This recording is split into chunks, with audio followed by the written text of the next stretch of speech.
My name is Vanessa and I am 33 years old. A year after my devastating divorce, I was standing in the lobby of a high-end private hospital in Chicago when my sister Courtney spotted me. She smirked and lowered her voice to deliver a calculated blow. Still alone. Jason really did well leaving you. I hear he and Monica just had a son. Funny how your best friend gave him the family you could not. My parents stood right there sipping their lattes and saying absolutely nothing to defend me. I just smiled and took a slow sip of my coffee. Is that the story she sold you? 2 minutes later, the elevator doors slid open and my ex-husband walked in frantic and desperate. He marched right past me and grabbed my sister by the arm, demanding his money. Courtney lost all color in her face. Before I dive into exactly how I systematically dismantled their lives, let me know where you are watching from in the comments below. Hit that like button and subscribe if you believe karma is best served cold and with receipts. It was a brisk Tuesday morning in Chicago. The wind off Lake Michigan was biting, but the atmosphere inside the private hospital was suffocatingly warm. We were gathered in the VIP waiting area on the fourth floor because my grandfather was undergoing a minor but necessary cardiovascular procedure. The waiting room looked more like the lobby of a luxury hotel than a medical facility. There were plush leather chairs, oversized abstract paintings, and a dedicated coffee bar serving artisanal blends. It was exactly the kind of place my parents Thomas and Linda insisted on. Appearances were the only currency that mattered in my family. I sat slightly apart from them, answering emails on my phone. As a senior forensic auditor, my brain was wired to find patterns to spot the anomalies that others missed. I spent my days unraveling complex financial webs for major corporations. My family, however, viewed my career as a tedious, boring obsession. To them, I was the cold, unfeeling daughter who preferred spreadsheets to social climbing. Courtney, on the other hand, was the undeniable golden child. 2 years younger than me, she had married Colin, a highly successful national real estate developer. She wore her wealth like a weapon. Today she was dressed in a pristine white cashmere coat that probably cost more than my first car. She paced the waiting room, complaining about the hospital lighting and how the stress was terrible for her complexion. My parents hung on her every word. Thomas nodded sympathetically whenever she sighed, while Linda patted her shoulder and offered to fetch her some sparkling water. The dynamic was nauseatingly familiar. Courtney demanded the spotlight, and my parents eagerly adjusted the stage lights. I had spent my entire childhood trying to earn a fraction of that attention. I brought home academic awards, while Courtney brought home suspensions, but they only ever celebrated her charm and social potential. Needing a break from the suffocating performance, I locked my phone and walked over to the coffee kiosk in the corner of the lobby. The barista handed me a dark roast and I turned to find Courtney standing right behind me. The sudden proximity was intentional. She blocked my path back to the seating area. Her perfectly manicured hands clutched a tiny designer handbag and her eyes gleamed with that familiar malicious excitement. She had a secret and she could not wait to use it to cut me down. Still alone, Vanessa? She asked, her voice carrying that artificial sweetness she always used before sliding the knife in. She tilted her head, examining my tailored suit with a look of manufactured pity. I suppose you are too busy crunching numbers to date. Not that anyone is lining up. I took a breath, maintaining my neutral expression. I am doing perfectly fine, Courtney. We are here for grandfather, so let us just focus on that. She ignored my boundary entirely. Her smile widened into a sharp smirk. Jason really did well leaving you. You know, I ran into someone who saw him recently. I hear he and Monica just had a son. The words hit me, but not with the impact she was hoping for. Jason was my ex-husband and Monica had been my closest friend since college. Their betrayal a year ago had been a spectacle that my family watched with detached fascination. I had caught them together in my own home. When the divorce happened, my family acted as if it was a mutual failing rather than a profound betrayal by the two people I trusted most. Courtney leaned in closer, making sure her words landed with maximum precision. Funny how your best friend gave him the family you could not. It is almost poetic, really. You always were too sterile for him. The sheer cruelty of weaponizing my past fertility struggles was breathtaking, But I did not break eye contact. I did not let my hands shake.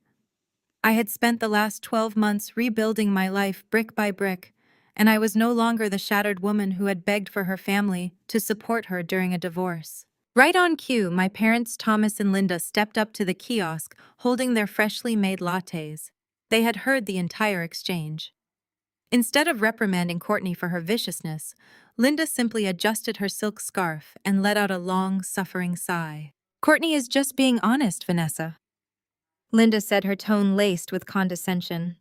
"We all warned you. You were always too focused on your spreadsheets to be a proper wife. A man needs warmth and attention, not a roommate who works 80-hour weeks. You drove him into Monica's arms by neglecting your duties. You cannot blame Jason for finding someone who actually knows how to build a home." Thomas nodded in agreement, taking a sip of his drink. "You need to learn how to accept reality, Vanessa.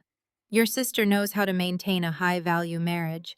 You should be asking her for advice instead of acting so defensive. We just want you to be realistic about why you are in this position." They stood there, a united front of toxicity. In the past, a moment like this would have sent me rushing to the restroom to cry in a stall. I would have internalized their cruel words and wondered if I really was unlovable. But today was different. Today I was holding a royal flush, and they were playing with a pair of twos. I looked at my mother, then at my father, and finally locked eyes with my sister. I did not cry. I did not scream or throw my coffee.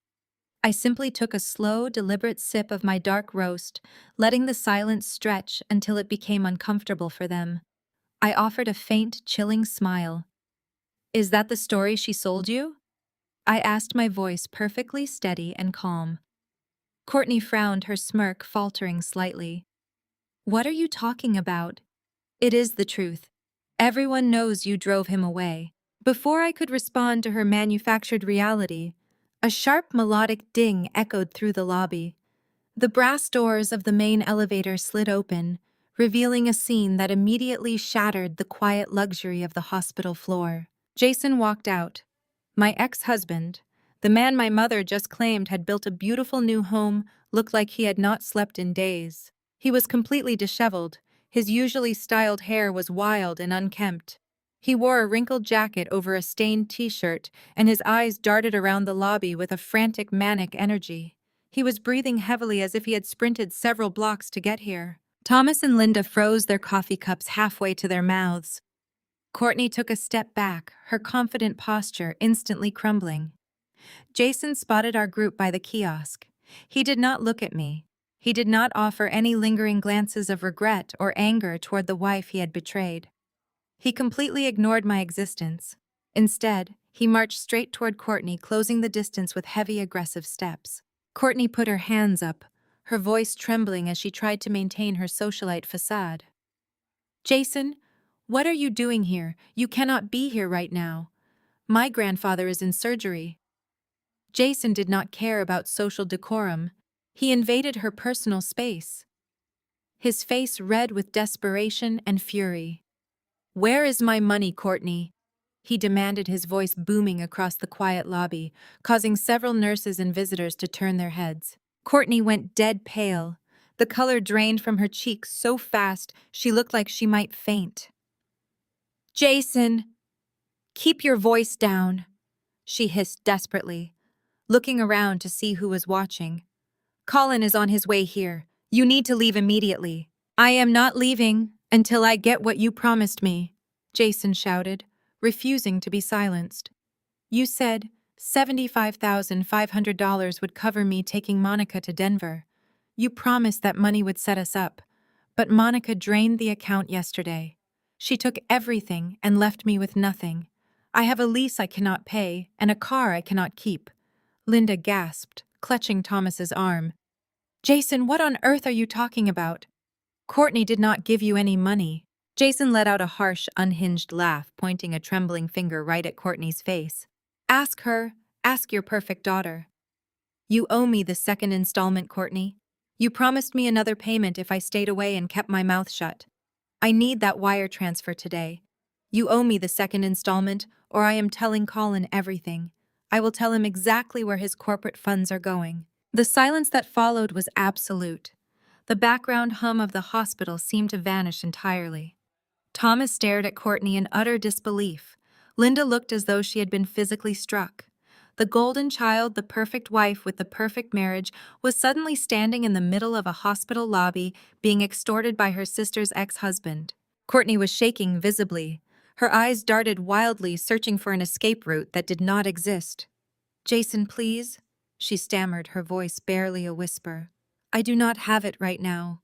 The accounts are complicated. I just need a few more days to move things around." "You do not have a few days," Jason spat back, grabbing her by the sleeve of her expensive cashmere coat. "I am ruined because of you. You swore the funds were untraceable. You swore Colin would never notice the missing cash. You better figure it out right now, or I am walking straight to his office." I stood there holding my coffee, watching the incredible implosion of the lie they had all chosen to believe. The sheer irony of my mother lecturing me on proper marriages just moments before this eruption was a masterpiece I could not have scripted better myself. My sister had bought my husband. She had literally financed the destruction of my marriage, and now the bill was coming due in the most public, humiliating way possible. Courtney stepped forward, her hands frantically grabbing at Jason's stained shirt. She was trying to physically push him back toward the bank of elevators, her perfectly manicured nails digging into his jacket. "Keep your voice down," she hissed, her eyes wide with a frantic, terrified energy. "Are you completely insane? You cannot just walk in here demanding cash. I do not have it on me." The transfer was delayed. Jason shoved her hands away, his face contorted with a vicious anger I had never seen during our 10 years of marriage. "Delayed? You told me the second payment was guaranteed today. Monica maxed out the credit cards and skipped town because the money was not there. You ruined my life, Courtney. I am broke, and I have nowhere to go." My mother Linda finally found her voice. Her hand trembled as she placed her latte on a nearby side table, the ceramic clinking loudly in the tense silence. "Jason," she said, adopting her most authoritative country club tone, "you are clearly unwell. You need to leave before Thomas calls security and has you escorted out. Courtney would never give you money. She has no reason to pay you a single dime." I watched the pathetic display of denial play out before I decided it was time to end the charade. I stepped forward, my heels clicking sharply against the polished marble floor. I unzipped my leather tote bag and reached inside. My hand wrapped around the thick-bound bank ledger I had printed earlier that morning from my secure office terminal. I pulled it out and let the heavy document drop onto the nearest glass coffee table with a resounding thud. "No need to tell Colin, Jason," I said, my voice echoing cleanly in the quiet space. "I already sent him the wire transfer receipts 20 minutes ago." Jason froze, his aggressive posture instantly collapsing into profound confusion. He stared at the thick ledger and then looked up at me. "What are you talking about?" Courtney let out a sharp, breathless gasp. "You are lying," she stammered, pointing a shaking ring-covered finger at me. "You are a paranoid, jealous liar. Mom. Dad, do not listen to her. She is just trying to cause trouble because she is bitter that Jason left her. She is making this all up to ruin my day." I ignored her desperate deflections and looked directly at my father. "You always said I was too focused on spreadsheets, Dad. You said my career was a boring obsession and that I needed to focus on keeping my husband happy. But the beautiful thing about numbers is that they absolutely never lie. They do not care about social status or family loyalty or who your favorite daughter is." I paused, ensuring every word landed with devastating precision. 2 weeks ago, Colin's national real estate firm contracted my corporate auditing agency to run a blind internal review of their subsidiary accounts. It was a standard procedure for a company their size preparing for a quarterly tax filing. I was assigned as the senior forensic auditor to lead the team. Linda scoffed, crossing her arms defensively over her chest. "You expect us to believe Colin hired you? He knows you are vindictive. He would never let you near his business accounts." "He did not hire me personally," I corrected. "His board of directors hired my firm. Colin did not even know I was the lead auditor on the account until I flagged a massive, unexplainable discrepancy. I did not have to snoop around. I did not have to hack into any personal files. The math simply led me straight to a ghost corporate entity registered under Courtney's maiden name. I opened the heavy ledger on the glass table and flipped to a page marked with a bright red sticky note. I tapped my finger against a highlighted line of text. I found exactly $75,500 funneled out of Colin's commercial development fund and wired directly into an offshore account. An account that subsequently wired that exact same amount to a newly opened checking account under Jason's name. Thomas stepped forward, his face flushed with a dark, furious red. He tried to snatch the ledger off the table, but I smoothly pulled it back out of his reach and slipped it into my bag. "You are fabricating corporate documents to destroy your sister's marriage," he yelled, his voice shaking with misplaced righteous indignation. "This is a federal offense, Vanessa. You are going to prison for corporate sabotage. You always were jealous of her wealth, and now you have gone too far." "Actually, Dad," I replied, maintaining my unshakable calm demeanor, "embezzling corporate funds is a federal offense. Wire fraud across state lines is a federal offense. I am just the auditor who caught the criminal. Courtney used a corporate account to purchase my husband, and now she is going to face the severe federal consequences of that illegal transaction." Courtney let out a high-pitched, frantic sound. She backed away from the table, shaking her head vigorously. Her perfectly styled hair fell into her face, making her look wild and unhinged. "Colin will not care," she said, her voice rising in pitch until it was almost a shriek. "He loves me. He knows I just needed some extra cash to help a friend out of a tough spot. He will cover it up. He always fixes things for me. He will just pay the company back and fire you." As if summoned by her desperate delusion, her designer phone began to ring from inside her handbag. The custom ringtone she had assigned to her husband cut through the tense hospital silence. Courtney let out a triumphant, breathless laugh. She pulled the phone out and held the glowing screen up for our parents to see, like a protective shield. "You see," she said, her eyes darting frantically between Thomas and Linda. "It is Colin. He is calling to make sure I am okay. He probably found your fake little report and wants to tell me his lawyers are handling you right now." "Answer it then," I challenged, stepping back and crossing my arms. "Put him on speakerphone right here in the lobby. Let us all hear exactly how he plans to protect you from federal fraud charges." Courtney accepted the challenge with a defiant toss of her head. She swiped the screen and tapped the speaker icon, holding the phone out in the space between us. "Colin, baby," she said, her voice instantly dropping into a sweet, practiced purr that made my skin crawl. "I am so glad you called. Vanessa is here at the hospital and she is acting completely crazy. She is making up these horrible lies about our accounts and harassing Jason." Colin did not offer a sweet greeting. He did not ask about our grandfather's minor surgery or check on her emotional well-being. His voice echoed from the small phone speaker, and it was entirely stripped of any warmth or affection.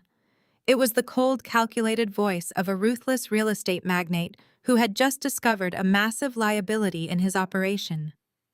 "My lawyers have frozen your credit cards," Colin stated.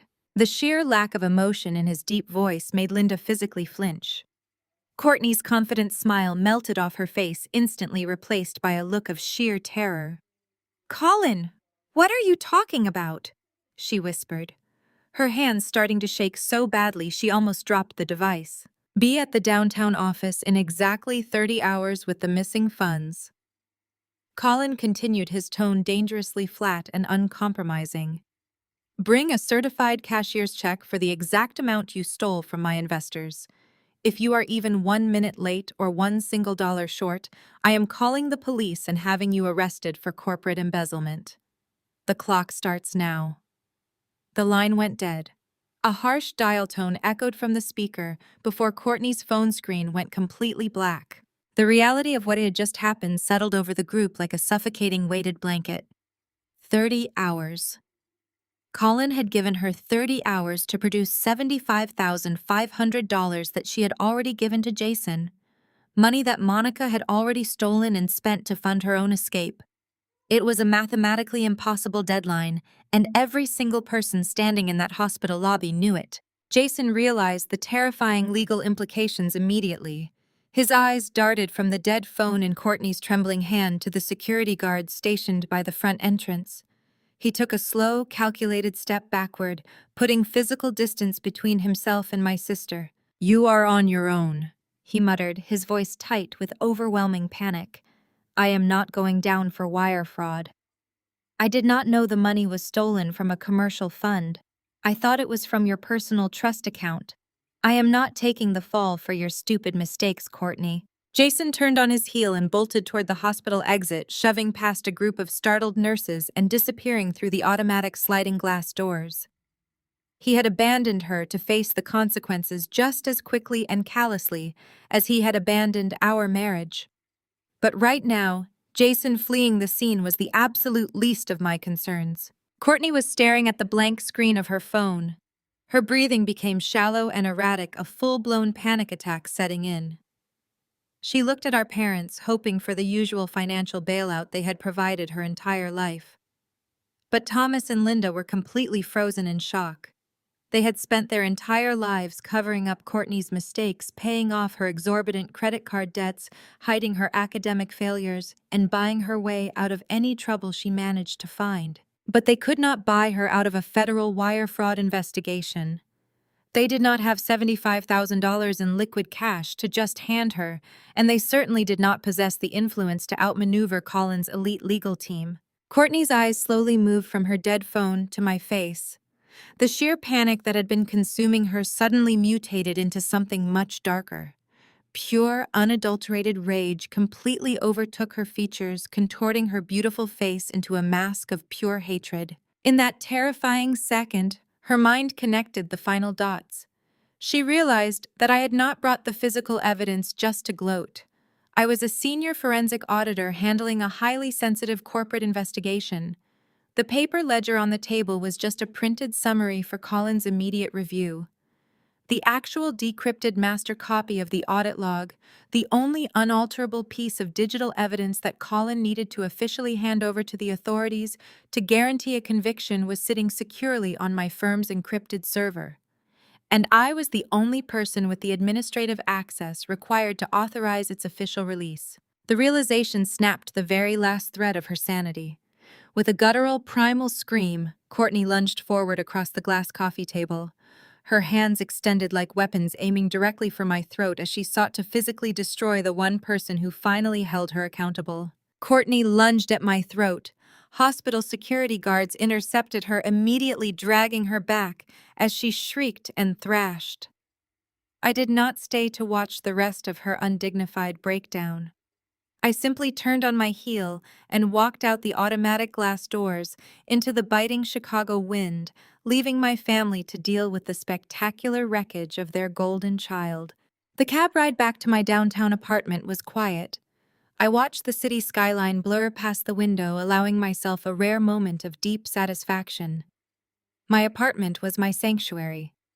It was a sleek, minimalist space on the 20th floor, stripped of the chaotic emotional clutter that defined my upbringing.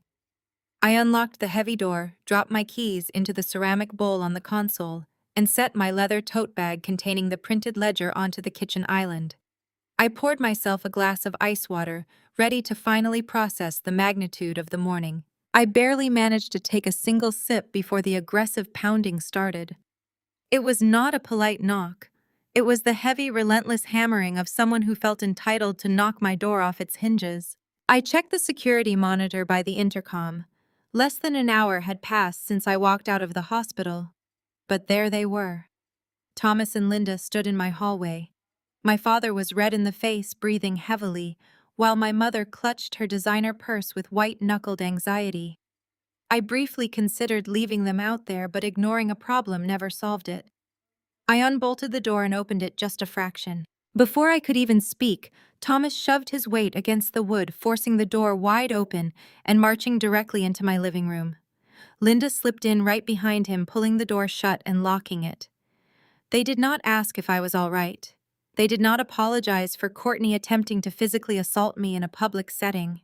They did not even acknowledge the staggering reality that my ex-husband had been bought off by my own sister. "Log into your firm's server right now," Thomas barked, pointing a rigid finger at my laptop resting on the dining table. "Log in and delete those files, Vanessa. Wipe the entire audit log clean, before Colin's legal team has a chance to access the primary data. I stood frozen by the kitchen island, the glass of water chilling my hand. I stared at the man who was supposed to protect me, listening to him demand I commit a federal crime. "Excuse me," I asked, my voice dangerously quiet. "You heard your father," Linda snapped, stepping forward. Her usual country club composure was entirely gone, replaced by a frantic, manic desperation. "Courtney is in hysterics in the hospital parking lot. Colin has blocked her from the joint accounts, and his lawyers are threatening to call the authorities. You have to fix this, Vanessa. You are the lead auditor. You have the access codes. Just go into the system and erase the transaction history so Colin looks like a paranoid fool." I set my glass down on the marble counter. The sheer audacity of their demand was almost impressive.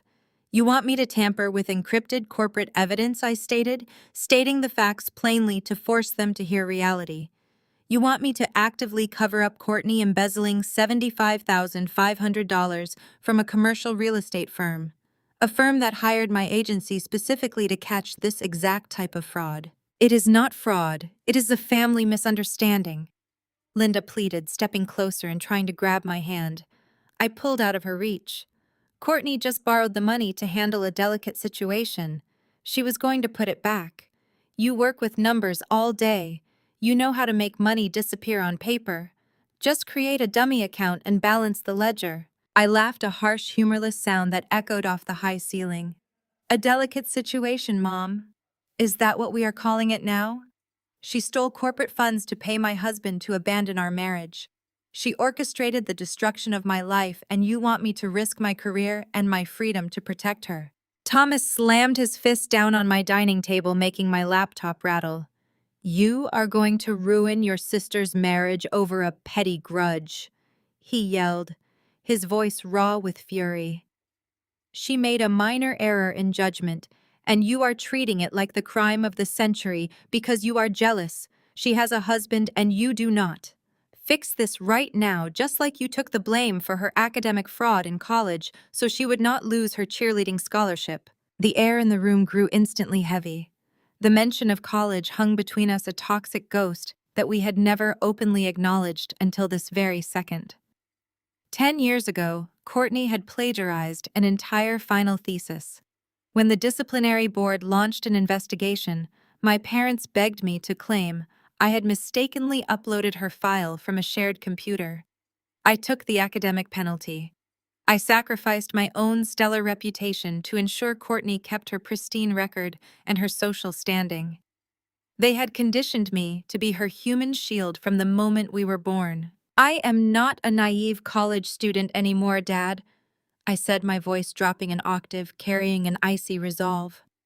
"I am a licensed senior forensic auditor. Erasing those files constitutes digital evidence tampering, obstruction of justice, and accessory to federal wire fraud. I would lose my professional license. I would be blacklisted from the financial industry globally. I would be facing serious prison time. And for what? To save a woman who bought my husband? Absolutely not. I will not commit a felony to cover up her crime. The files stay exactly where they are." Linda gasped, dramatically pressing a hand to her chest. "You are truly a monster, Vanessa. You would send your own sister to prison just to satisfy your bitter ego. She will not survive a day in a federal facility.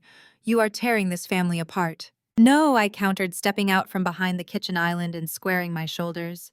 "Courtney tore this family apart the minute she wired stolen money to Jason. She dug her own grave and now she gets to lie in it. You can both leave my apartment right now.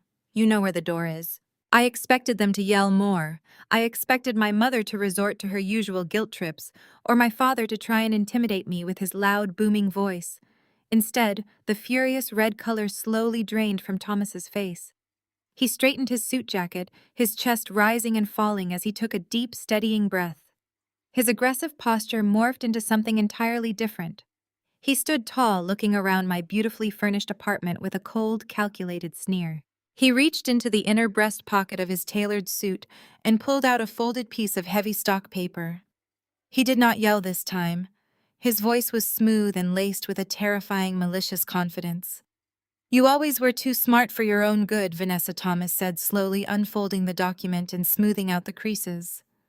But you missed a very important detail. He tossed the paper onto the kitchen island right next to my leather tote bag. I looked down at it. It was a copy of my residential lease agreement, the original contract I had signed 5 years ago when I first moved to downtown Chicago as a junior auditor. You needed guarantors for this luxury high-rise when you first started out. He continued pacing slowly around my living room, examining my expensive artwork.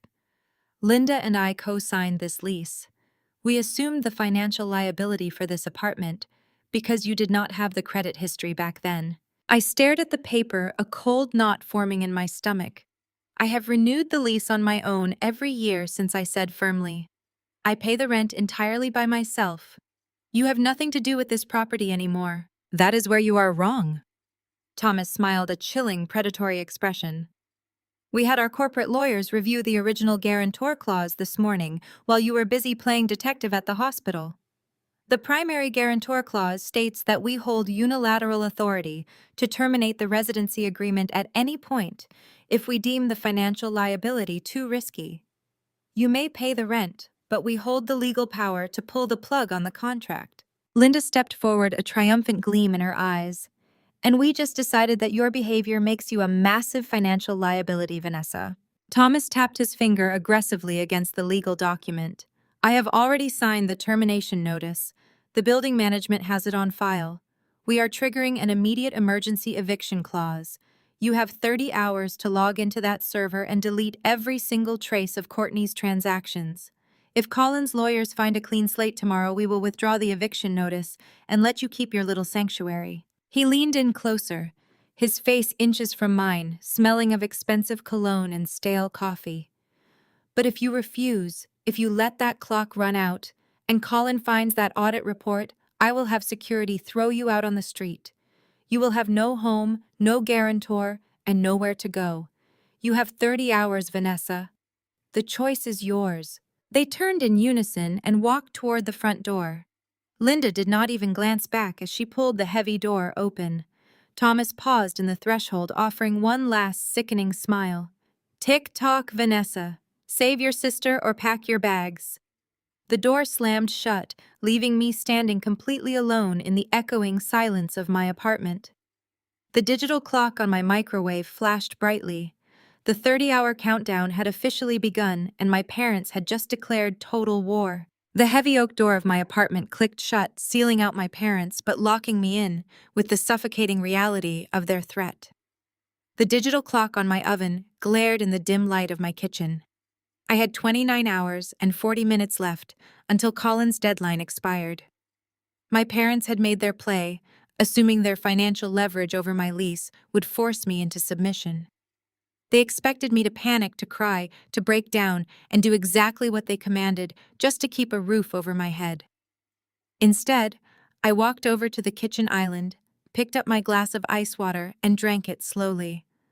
I needed to log into the secure corporate server immediately, bypass the standard reporting protocols, and manually extract the final encrypted audit log to a physical drive.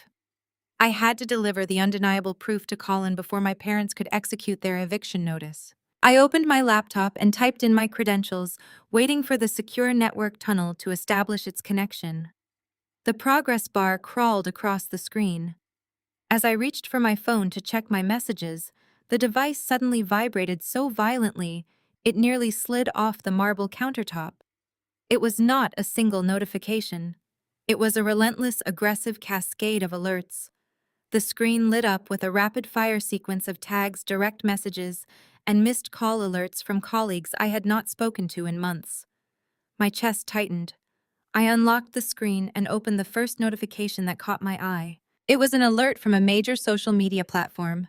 Courtney had just posted a video. I clicked the link, and my sister's face filled the screen. The production value of her victimhood was staggering. She was sitting in her immaculate sunlit kitchen. She wore a simple, unbranded gray sweater, a stark contrast to her usual designer wardrobe. Her hair was pulled back in a messy knot, and her face was devoid of makeup, highlighting the tears streaming steadily down her pale cheeks. She looked fragile, terrified, and utterly heartbroken. It was a masterful performance. I never thought my own family would stoop this low.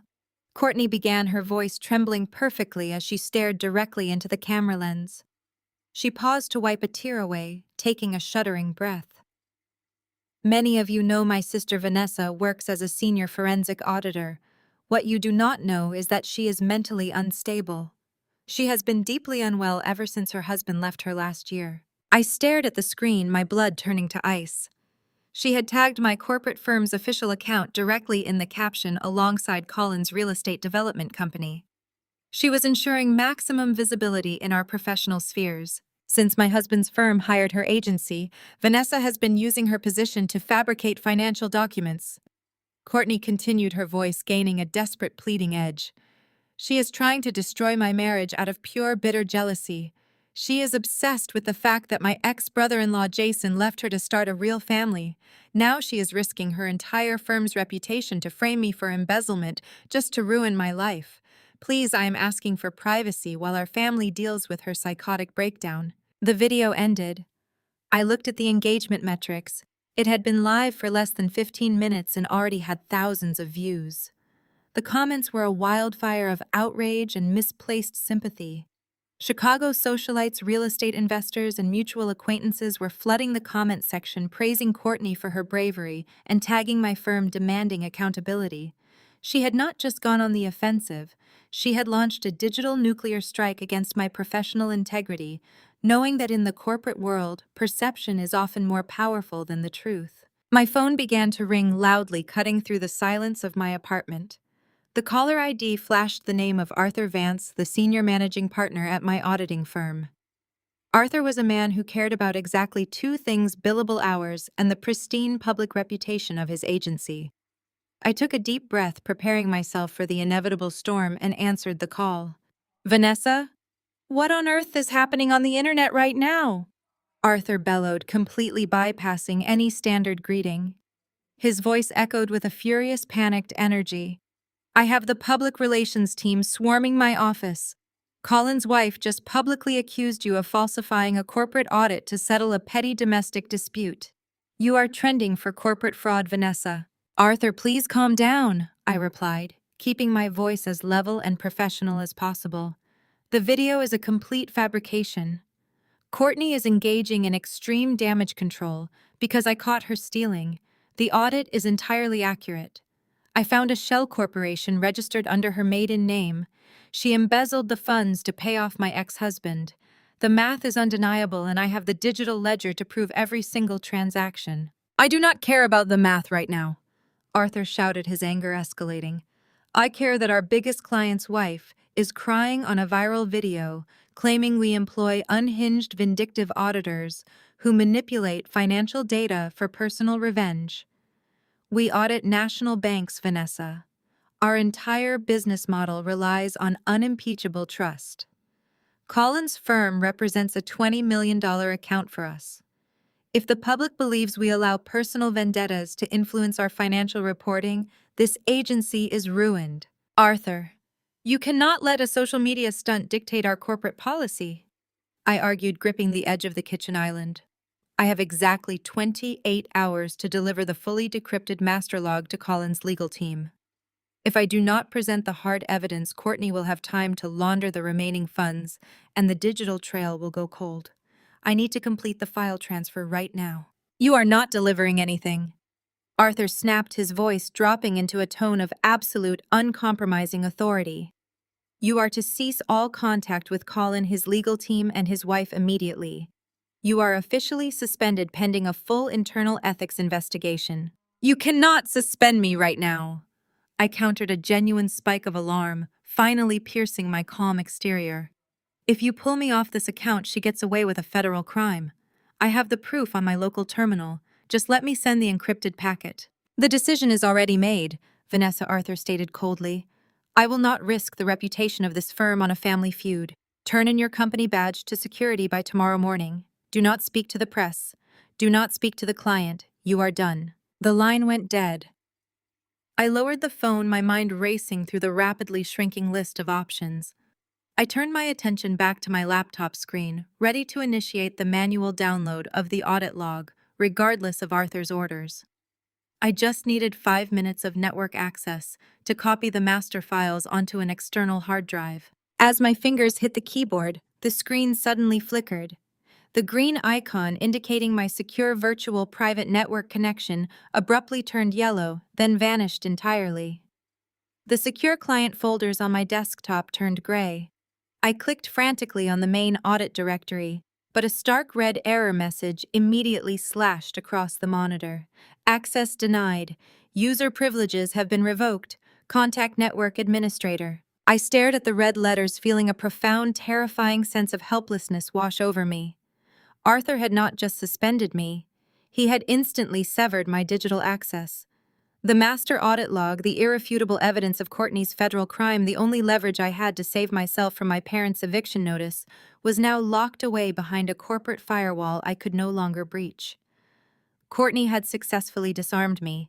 She had weaponized her tears to trigger a corporate panic, knowing Arthur would lock me out before I could expose her to the authorities. The 30-hour deadline was slipping away, and I was suddenly fighting a war with zero ammunition. I stepped away from the kitchen island, running a hand through my hair. The silence of the apartment felt different now. It was no longer a sanctuary. It felt like a trap. I walked toward the floor-to-ceiling windows looking out over the sprawling Chicago skyline, trying to formulate a new strategy. I needed a back door into the server. I needed to bypass the firm's security protocols, or I needed to find a physical copy of the bank transfers that Courtney could not erase. A sharp chime from my phone broke my concentration. It was a new text message. I picked up the device, expecting another angry message from a colleague or a gloating text from my mother. Instead, the name glowing on the screen made my stomach drop entirely. It was Monica. It had been an entire year since I had spoken to her. A year since I caught her with Jason. A year since my best friend helped destroy my marriage. There was absolutely no reason for her to be contacting me now, unless the situation had escalated far beyond a digital smear campaign. My fingers hovered over the screen. I opened the message and the words practically burned themselves into my retinas. Jason is violent. He says you cut off his final payment. He is coming to your apartment right now. I am sorry. I read the text twice, my brain struggling to process the immediate physical threat. Courtney had not just attacked my career. She had cut Jason off completely, leaving him broke, desperate, and searching for a target. And thanks to Courtney's viral video, Jason now believed that I was the one pulling the strings. He believed I had orchestrated the frozen accounts out of spite. He was no longer just an opportunistic coward. He was a desperate man backed into a corner, and he was blaming me for his ruin. I looked up from my phone, my heart hammering a frantic rhythm against my ribs. I needed to call building security. I needed to lock the deadbolt. I needed to get out of the apartment. Before I could even take a single step toward the entryway, a heavy, aggressive knock hit my front door. It was not a polite tap. It was a violent, booming strike that rattled the solid wood in its heavy metal frame, echoing through my apartment like a gunshot. The heavy, aggressive knock reverberated through my apartment again, shaking the expensive artwork hanging in my entryway. It was the kind of frantic, unhinged pounding that demanded immediate attention. My phone screen was still illuminated with the warning text from Monica. Jason was here, and he was volatile. A normal person would have retreated to their bedroom, locked the door, and immediately dialed emergency services. They would have hidden behind the safety of a police response. But I am not a normal person. I am a forensic auditor. My entire career is built on confronting hostile, desperate individuals who have been backed into a corner by their own terrible decisions. I knew that calling the police right now would result in squad cars flashing lights and a public spectacle in the lobby of my luxury high-rise. It would generate a police report that Courtney's high-priced public relations team could easily twist to fit the narrative of her viral video. She would spin it to claim I was having a manic episode and hallucinating threats. I could not afford to give her any more ammunition. I needed to control the environment. I needed to control the variables. I took a slow, deliberate breath, smoothed the front of my tailored trousers, and walked directly toward the source of the violent noise. I reached out, disengaged the heavy brass deadbolt, and pulled the door wide open. Jason practically fell over the threshold. He caught his balance, stumbling onto my polished hardwood floor. The man standing in my entryway was a pathetic ghost of the polished, arrogant executive I had been married to for 10 years. His expensive designer suit jacket was stained and wrinkled. His tie was pulled loose, hanging crookedly around his neck. His face was flushed and dripping with a cold, frantic sweat. His eyes were wide and bloodshot, darting around my apartment with the erratic energy of a trapped animal. He smelled sharply of cheap alcohol and sheer, blind panic. "Close the door!" Jason ordered, his voice a harsh, raspy command. He reached out and shoved the heavy wooden door shut behind him, leaning his entire body weight against it, as if trying to keep the reality of his ruined life out in the hallway. I stood a few feet away, keeping my posture completely relaxed and unbothered. I did not cross my arms. I did not raise my voice. I simply observed him the same way I would observe a glaring error on a balance sheet. "What do you want, Jason?" I asked, my tone reflecting nothing more than mild annoyance.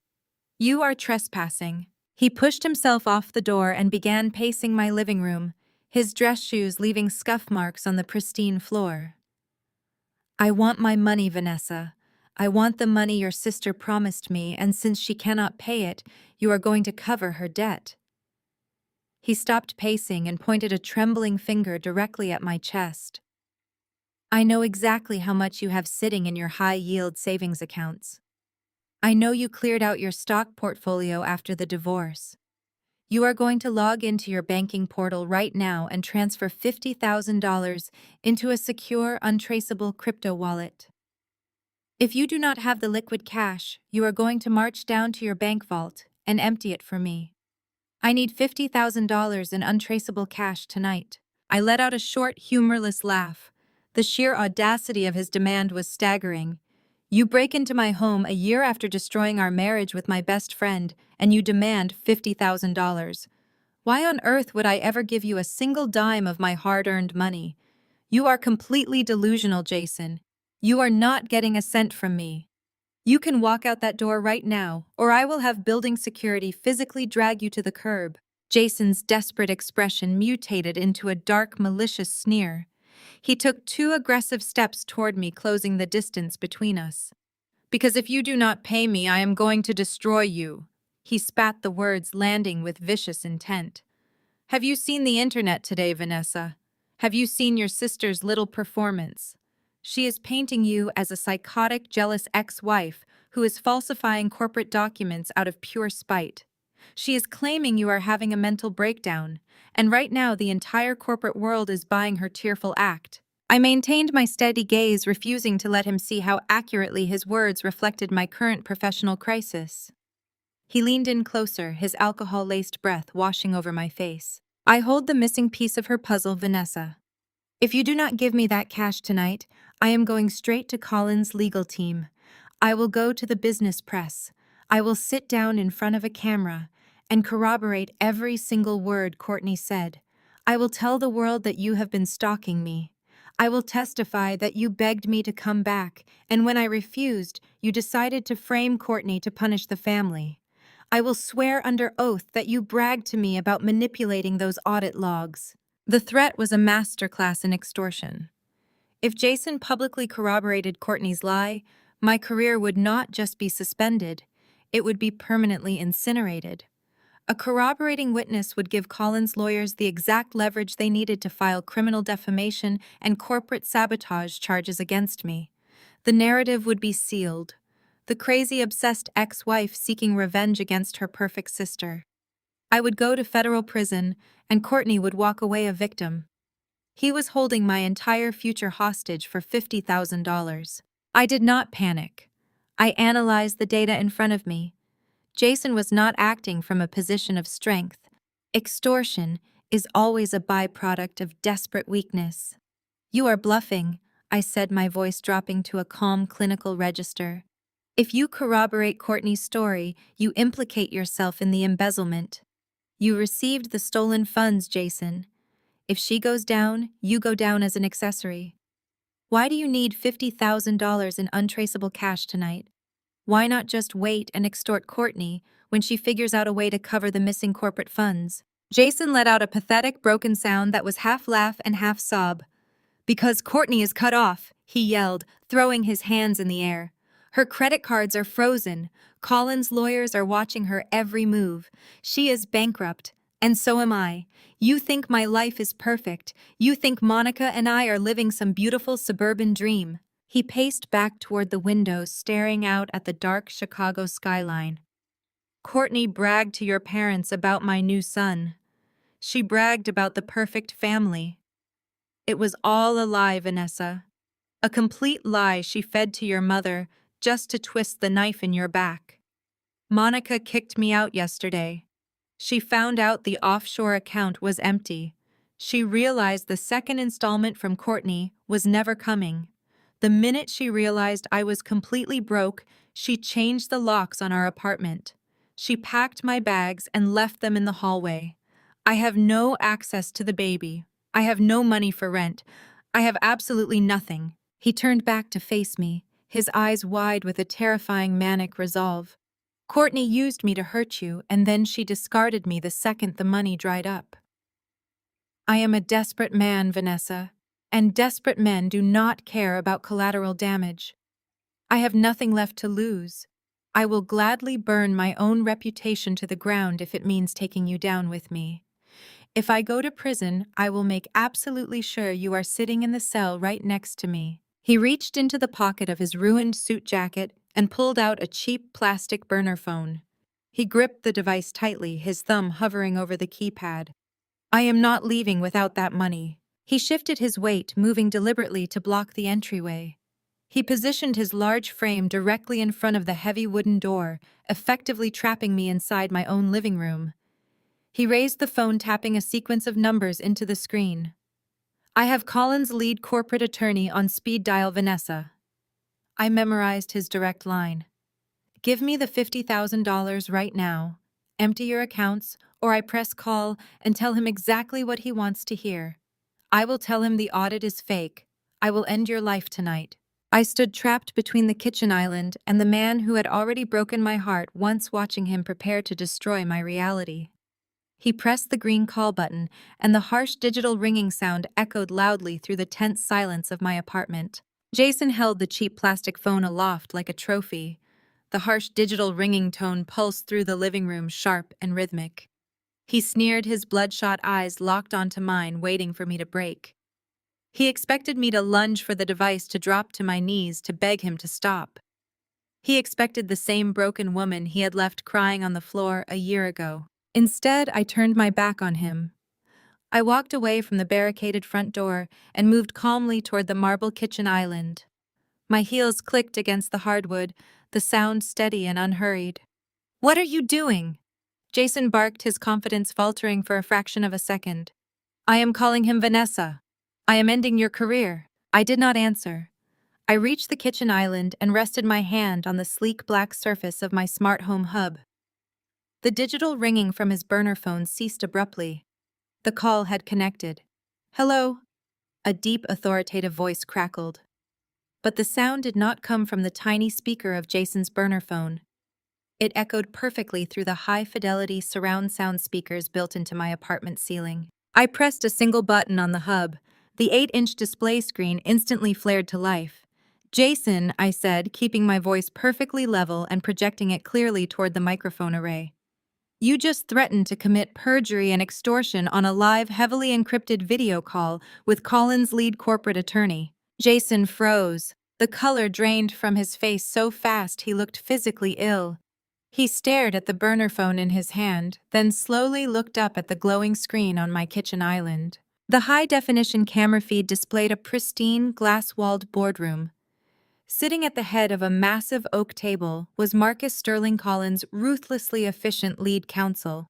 Flanking him were 2 junior partners and a stenographer whose fingers were already flying across her keyboard.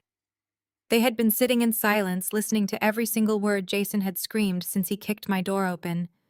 When Monica sent her warning text, I knew exactly what Jason would attempt. I had immediately initiated the emergency legal protocol channel I established with Marcus during the audit. Mr. Sterling, I said, maintaining my professional posture, can you confirm you received the audio feed of the last 10 minutes? Confirmed, Vanessa. Marcus replied, his voice devoid of any emotion. He adjusted his glasses and leaned closer to his boardroom camera, his piercing gaze locking onto Jason through the screen. We have recorded multiple explicit threats to commit perjury alongside a direct demand for $50,000 in untraceable cash. Extortion across state lines is a federal offense. Attempting to extort a witness in an active corporate fraud investigation carries severe mandatory minimum sentencing. The cheap burner phone slipped from Jason's trembling fingers and clattered onto the hardwood floor. His knees buckled slightly, his large frame suddenly looking hollow and small.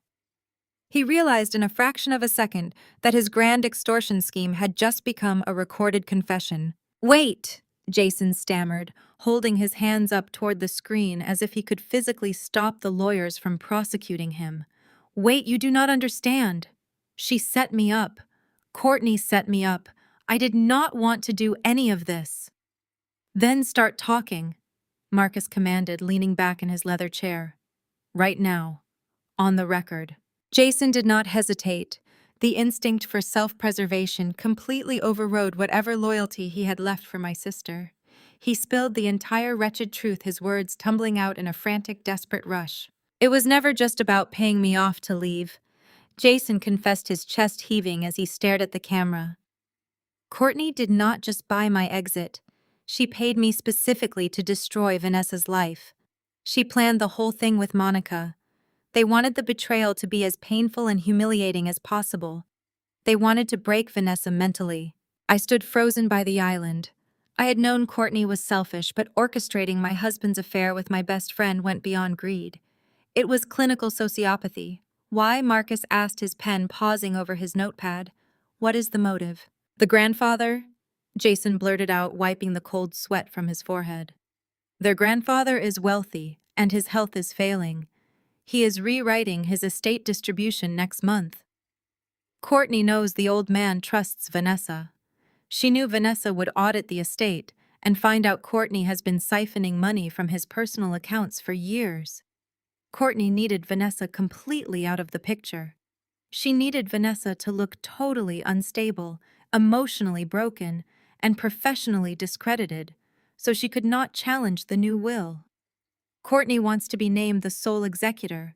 She paid me to drive Vanessa crazy." The absolute silence in my apartment was deafening. The sheer scale of Courtney's manipulation was staggering. She had not just ruined my marriage. She had attempted to systematically dismantle my sanity to secure a massive inheritance. "Thank you for your candor," Jason Marcus said, his tone icy and resolute. "We have dispatched local law enforcement to your location. They should be arriving momentarily." Jason whipped his head toward the floor-to-ceiling windows. Through the glass, the flashing red and blue lights of 2 Chicago police cruisers were already reflecting off the adjacent skyscrapers. Sirens wailed in the distance, growing rapidly louder. No, Jason whimpered, backing away from the door. "I told you the truth. You said you would help me. I gave you Courtney. I said start talking," Marcus corrected him smoothly. "I never offered you a deal." Less than a minute later, a sharp, authoritative knock hammered against my door, accompanied by the muffled shout of the Chicago police. Jason whined like a beaten dog, completely paralyzed by fear. I walked over, unbolted the lock, and pulled the heavy door open. 4 uniformed officers pushed past me into the living room. They did not ask questions. Marcus had already provided them with the live audio feed and the extortion evidence. They grabbed Jason by the arms, spun him around, and snapped heavy steel handcuffs over his wrists. He did not fight back. He just wept openly, babbling about Monica and the offshore accounts as they marched him out of my apartment and down the brightly lit hallway. I stood in the doorway, watching the elevator doors slide shut behind my ex-husband. The immediate physical threat was neutralized. The legal team had the confession. I just needed to secure a hard drive and deliver the physical audit files, and Courtney's entire empire of lies would collapse. I turned to step back inside, but a figure suddenly blocked the threshold. He had slipped off the elevator just as the police boarded it. He wore a nondescript beige windbreaker and a faded baseball cap. He did not look dangerous, but his eyes were sharp and entirely focused on me. "Vanessa?" the man asked, holding a thick manila envelope. Yes, I replied, my guard instantly going back up. He stepped forward and slapped the envelope firmly against my chest. You have been served. Without another word, he turned and vanished down the hallway toward the stairwell. I stood perfectly still. I looked down at the heavy envelope in my hands. I ripped the seal open and pulled out the thick stack of legal documents. The bold black lettering at the top of the page made my vision blur. It was an emergency restraining order, signed by a Cook County judge just 20 minutes ago. Courtney had moved faster than I anticipated. The document was filled with fabricated affidavits from my parents and Courtney detailing my violent outbursts and psychotic delusions. But it was the specific legal restriction highlighted on the second page that made the breath catch in my throat. I was legally barred from coming within 500 feet of Colin, his residence, or his corporate office. My parents had locked me out of the digital server. Now Courtney had locked me out of the physical building. The 30-hour clock was ticking down to zero. Colin was waiting for the master audit log, and if I took one step onto his corporate property to deliver it, I would be arrested on the spot. I stared at the stark black ink of the emergency restraining order. The heavy stock paper felt like lead in my hands. The process server was already gone, his footsteps fading down the long carpeted hallway, but his final words seemed to echo off the walls. 500 feet. Courtney had not just panicked in the wake of her viral video. She had executed a strategic masterpiece of legal maneuvering. She knew absolutely that I needed to physically hand the decrypted master audit log to Colin or his elite legal team before the 30-hour deadline expired. By filing a fabricated affidavit claiming I was a violent psychotic threat, she had successfully weaponized the Cook County judicial system against me. I walked back into my apartment, locking the heavy door behind me, and spread the document across the kitchen island. The specific parameters of the order were meticulously detailed. I was legally barred from approaching Colin's primary residence in Lincoln Park, their secondary lakefront property, and the towering glass skyscraper downtown that housed his commercial real estate firm. If I stepped foot anywhere near those addresses, I would be arrested on the spot, stripped of my professional credibility, and thrown into a holding cell. I checked the digital clock on my oven. I was officially at hour 25. 5 hours remained until Colin's deadline expired. If I failed to deliver the undeniable proof, Colin would assume the missing funds were a simple accounting error, just as Courtney wanted him to believe. I opened my laptop, bypassing my firm's revoked network access using a localized administrative backdoor I had engineered months ago for secure field audits. I initiated the final file transfer. I watched the green progress bar inch across the screen as the unalterable decrypted transaction files copied onto a small, heavy, encrypted USB flash drive. The physical evidence was secured. The delivery method was the impossible hurdle. My phone vibrated violently against the marble countertop. The screen illuminated, flashing my mother's name. I considered ignoring it, but a good auditor always gathers as much data as possible from the opposition. I swiped the screen and brought the phone to my ear. "Hello, Linda," I answered, keeping my tone perfectly flat and clinical. A sharp, triumphant laugh echoed through the speaker. It was a sound devoid of any maternal warmth. "You received the paperwork, then," Linda said, her voice dripping with an unbearable condescension. "Thomas and I just spoke with Courtney. Her lawyers confirmed the judge signed the order an hour ago. You cannot go anywhere near Colin, and you cannot access your corporate building. You are completely boxed in, Vanessa." I listened to her gloat, marveling at how easily she had discarded one daughter to protect the other. "You and Dad actively helped her forge an affidavit to secure a fraudulent court order," I stated, laying out the facts simply. "You committed perjury. We did what was necessary to protect this family from your vindictive behavior." Linda snapped, her tone hardening into something vicious and uncompromising. "Your sister won, Vanessa. She always wins. Drop this crusade, and we might let you come to Thanksgiving." The line went entirely dead. I pulled the phone away from my ear and stared at the dark screen. The sheer audacity of her statement hung in the air. "Drop this crusade, and we might let you come to Thanksgiving." It was the ultimate encapsulation of my entire existence within that family.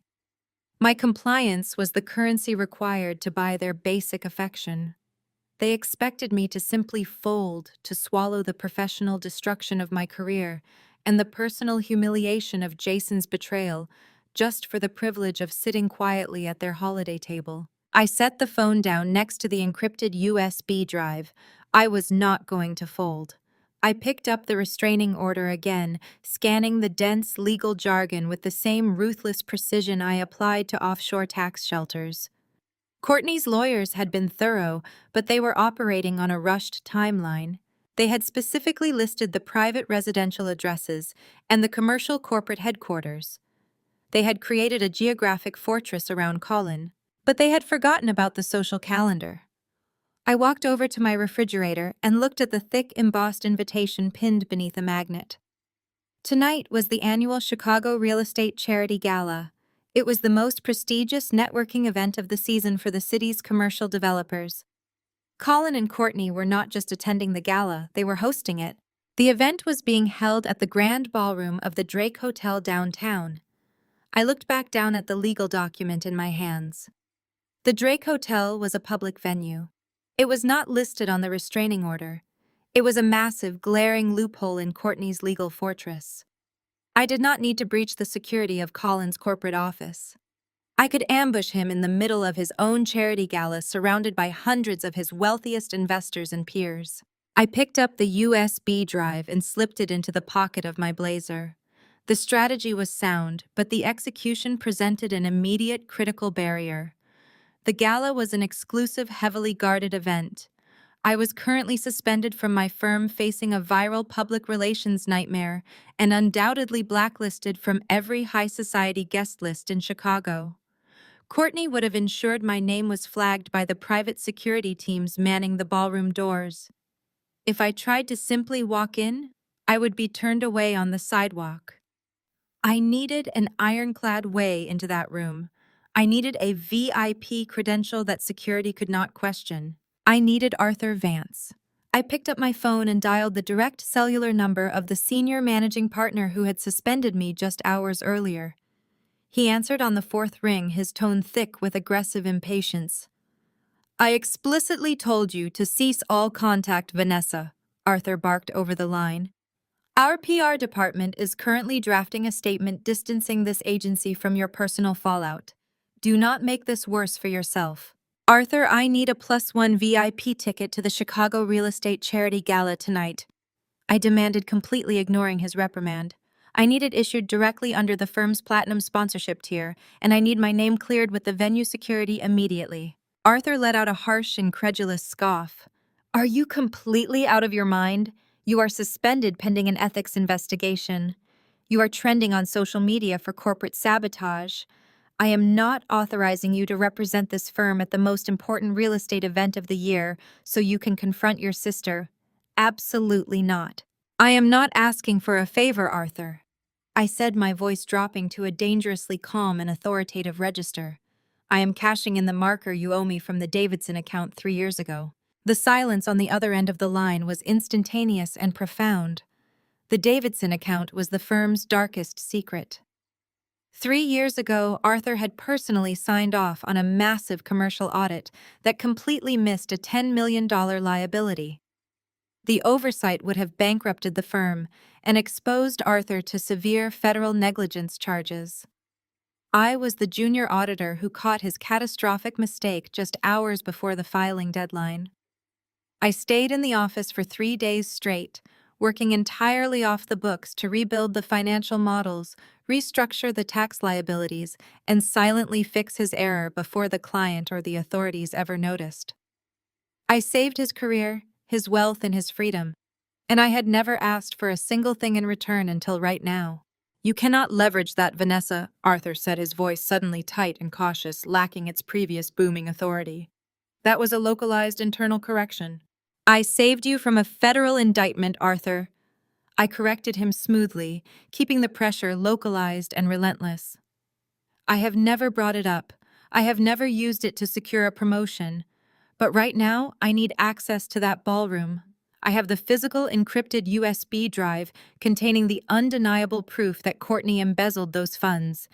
If I do not hand this drive to Colin tonight, he will assume the audit is fake. Your biggest client will pull his account, and Courtney's viral video will destroy the reputation of this entire agency. I am trying to save your firm again, Arthur. Give me the ticket. I listened to his heavy breathing over the phone line. I could practically hear the gears turning in his head as he weighed the risk of sending a suspended auditor into a public gala against the terrifying reality of his own past negligence coming to light. You get in, you hand him the drive, and you leave without causing a public scene. Arthur finally ground out, his voice vibrating with reluctant submission. I will email the digital credential to your personal account. You will be listed as an independent financial consultant under our platinum tier. The security team will not be able to stop you. But if you fail to deliver that evidence, Vanessa, I will personally ensure you never work in finance again. The line disconnected. I lowered the phone, a cold rush of adrenaline flooding my veins. The trap was officially sprung. My parents and Courtney thought they had completely neutralized me with their legal blockades and digital character assassinations. They thought their money and influence had built an impenetrable wall around their lies. I walked into my bedroom and opened my closet, pulling out a sleek, dark evening gown that I had originally purchased for a corporate awards dinner. It was understated, elegant, and entirely professional. I was not going to this gala to cause a hysterical scene. I was going to deliver a mathematical execution. I slipped the encrypted USB drive containing Courtney's financial ruin into a small black clutch purse. The 30-hour deadline was rapidly approaching its end, and I was going to ensure that my sister's perfect world shattered in front of the very audience she valued most. The digital clock glowing on the dashboard of my rideshare flashed 8:45, hour 28. I had exactly 2 hours before Colin's 30-hour deadline expired, sealing my permanent professional destruction and cementing Courtney's narrative as the absolute truth. I stepped out onto the damp, rain-slicked pavement of the Magnificent Mile, the towering, illuminated facade of the Drake Hotel looming above me like a gilded fortress.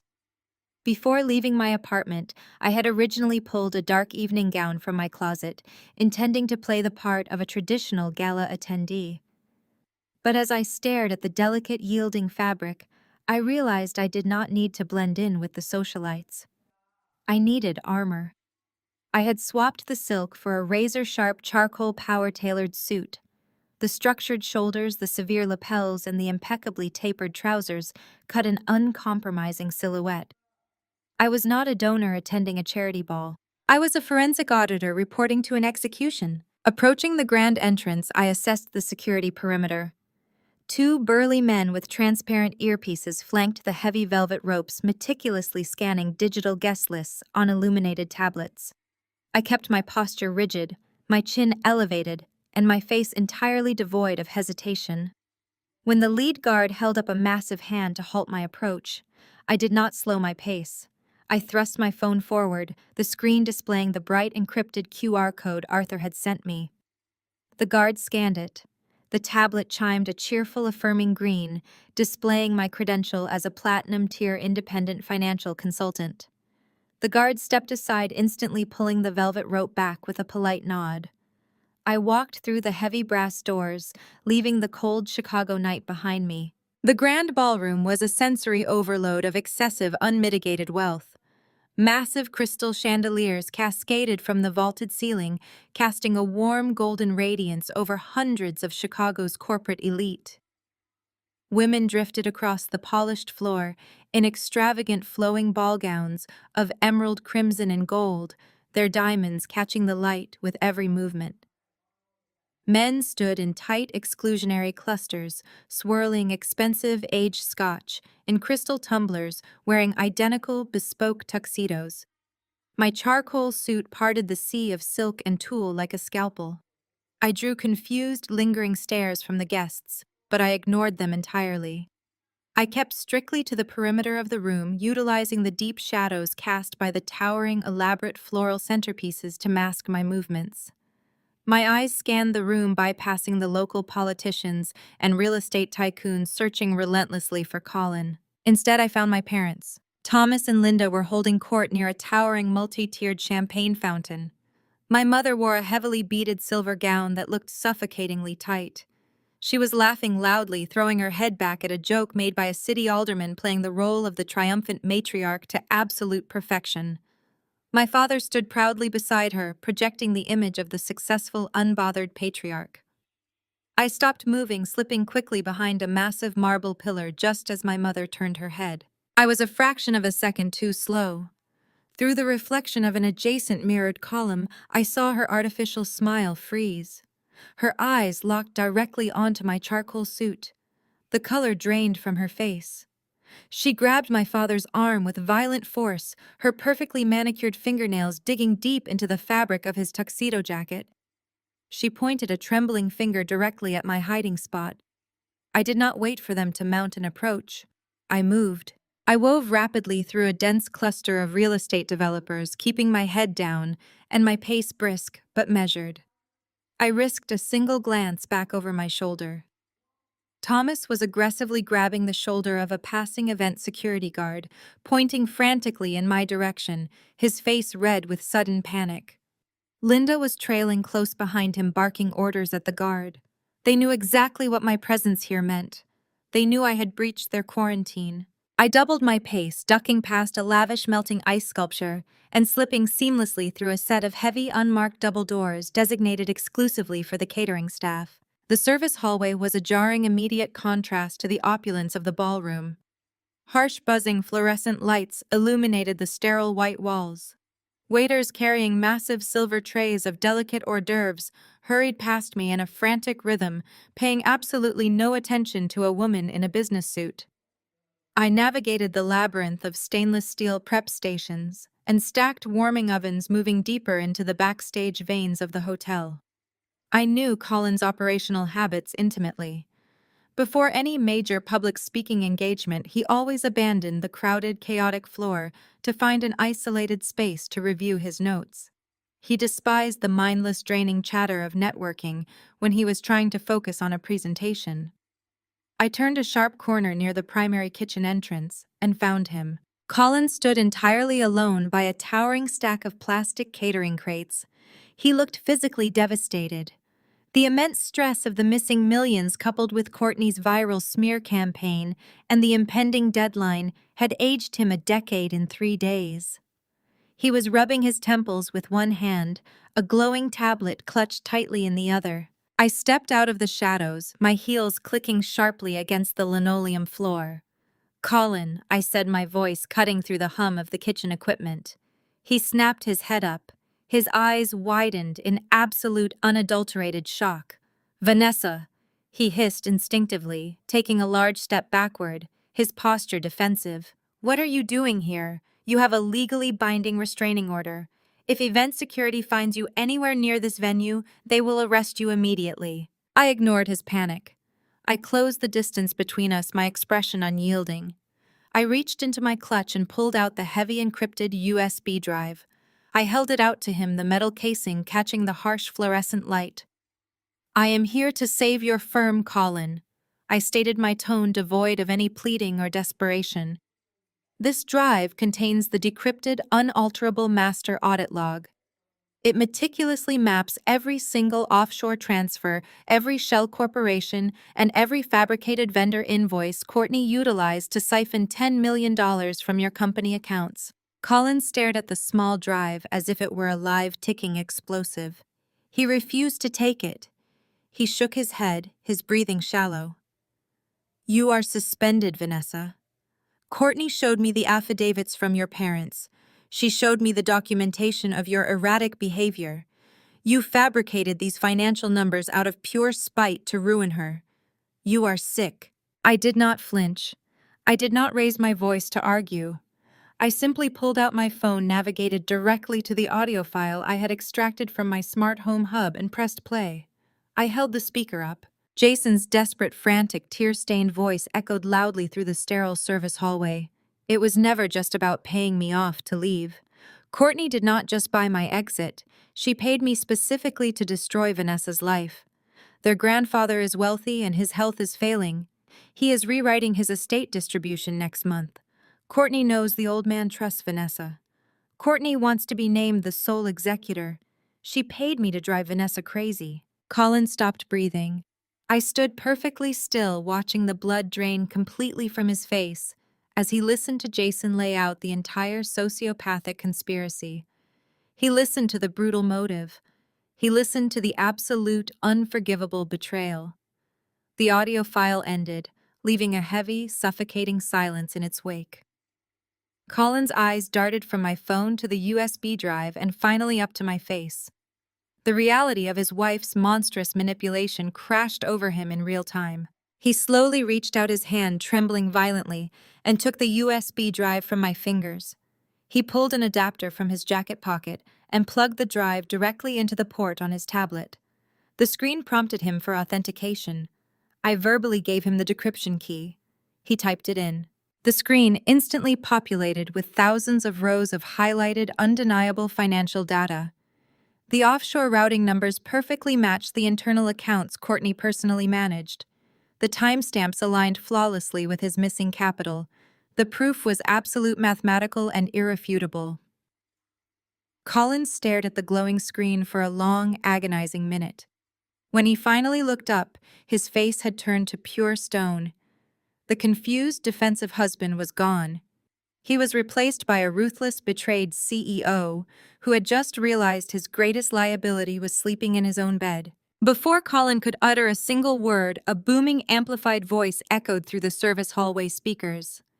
It was the gala's master of ceremonies, his voice projecting out to the hundreds of wealthy investors waiting in the grand ballroom. "Ladies and gentlemen," the MC announced, his tone dripping with formal reverence. "Please direct your attention to the main stage. It is my profound honor to introduce our host for the evening. Please welcome Courtney Sterling to deliver our keynote address on family values in business." The bitter, sickening irony of the title hung heavily in the air. Family values in business. Colin slowly looked up from his tablet, his eyes locking onto mine. The sheer devastation in his expression had vanished, replaced by a cold, calculating, and absolute fury. He did not need to say a word. The alliance between us was silently and instantly forged. I gave him a single sharp nod of acknowledgement. I turned on my heel, slipping away from the kitchens, moving silently down the dark corridor, directly toward the audiovisual control room. The muffled, thunderous sound of applause erupted from the ballroom, vibrating through the walls, as Courtney undoubtedly walked up to the podium, basking in the adoration of a crowd she had entirely deceived. She was at the absolute pinnacle of her manufactured success. She was completely unaware that the ground beneath her had just been obliterated. I reached the heavy black door marked with a stark warning for authorized personnel. I grasped the handle, pulled it open, and slipped into the darkness. The heavy black door clicked shut behind me, sealing out the muffled roar of the ballroom. The audiovisual control room was a stark contrast to the gilded opulence outside. It was a dark, cavernous space kept at a frigid temperature to prevent the towering banks of servers from overheating. Racks of digital switchers, audio mixing consoles, and lighting rigs blinked with hundreds of tiny rhythmic LED indicators.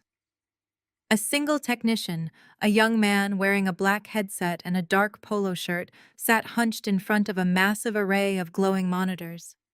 He spun around in his ergonomic chair as I approached, his brow furrowing in confusion. "Hey, this is a restricted area." He started reaching up to slide one of the headphone cups off his ear. "Venue staff only." I did not break my stride. I projected absolute, unquestionable authority, channeling the exact tone of a high-level corporate executive who was already 10 minutes late for a critical crisis meeting. "I am the lead financial consultant for the Platinum Tier sponsorship," I said, my voice crisp and commanding. "We have a catastrophic error in the keynote presentation deck. The legal compliance team just flagged a massive liability in the current slides. I need to push an emergency encrypted update to the primary display server right now, or this entire gala is going to be facing a cease and desist from the SEC." I did not wait for him to process the barrage of corporate jargon.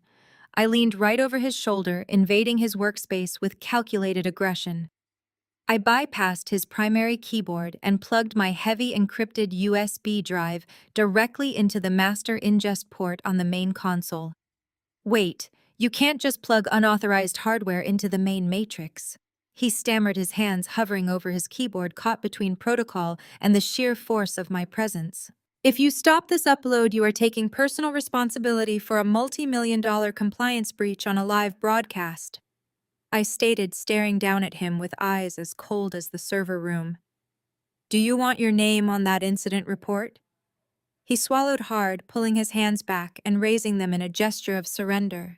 He rolled his chair back a few inches. I turned my attention to the glowing monitors.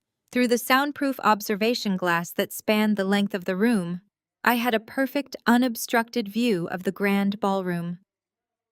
The venue was bathed in exquisite cinematic lighting. Sharp directional spotlights cut through the dim, ambient glow, illuminating the center stage with a brilliant sculptural elegance. It was a masterclass in high society stagecraft. Down in the center of that brilliant light stood Courtney. She looked radiant. She was wearing a flawless champagne-colored evening gown that caught the stage lights beautifully. Her hair was styled in soft, immaculate waves. She held the wireless microphone with practiced ease, projecting an aura of completely unbothered grace. She was the absolute picture of a successful philanthropic corporate leader. I slipped a pair of secondary monitor headphones over my ears, tapping into the live audio feed. Her voice poured into my ears, smooth, melodic, and sickeningly sweet. In today's relentless corporate landscape, we are often told that the only metric that matters is the bottom line, Courtney projected to the crowd of 500 elite guests. But I stand before you tonight to argue that there is a currency far more valuable than capital. That currency is trust. It is the unwavering loyalty we build with our partners, with our investors, and above all with our families. A polite, appreciative murmur rippled through the audience. I felt a cold smile touch the corners of my mouth. The hypocrisy was so dense it was almost suffocating. I navigated the complex virtual network of the hotel's AV infrastructure with the same clinical precision I used to dismantle fraudulent offshore tax shelters. I rapidly reconfigured the virtual switch, isolating the local terminal inputs and locking the technician out of the primary display controls. The system was now entirely mine. When my husband Colin and I built our foundation, Courtney continued, her voice swelling with manufactured emotion. We promised each other that our success would never come at the cost of our integrity. We promised that transparency would be the absolute bedrock of our enterprise. Because true female empowerment, true leadership, means standing in the light and having nothing to hide. I glanced at the digital clock burning in the corner of the master monitor. Hour 30, the exact minute Colin's deadline expired. My fingers flew across the keyboard. I queued the payload from the USB drive. I bypassed the standard presentation application, entirely routing the high-resolution files directly into the master projector feed. We must protect the family values that guide us, Courtney said, raising her free hand in a graceful sweeping gesture toward the massive blank screens behind her. We must protect the truth. I hit the enter key. The override was instantaneous and catastrophic. The bland rotating charity logos on the massive 30-foot screens behind the stage vanished. In their place, a blinding flash of stark white light illuminated the entire ballroom, casting long, harsh shadows across the audience. The screens exploded with data. I had exported the files in flawless 8K resolution. The clarity was absolutely brutal. Projected 30 feet high were the undeniable bank transfers. Every single offshore routing number, every fabricated vendor invoice, and every concealed transaction log was magnified to a godlike proportion. The black ink of Courtney's forged wire signatures stood out against the white background with an unforgiving cinematic contrast. But the visual execution was only the first phase.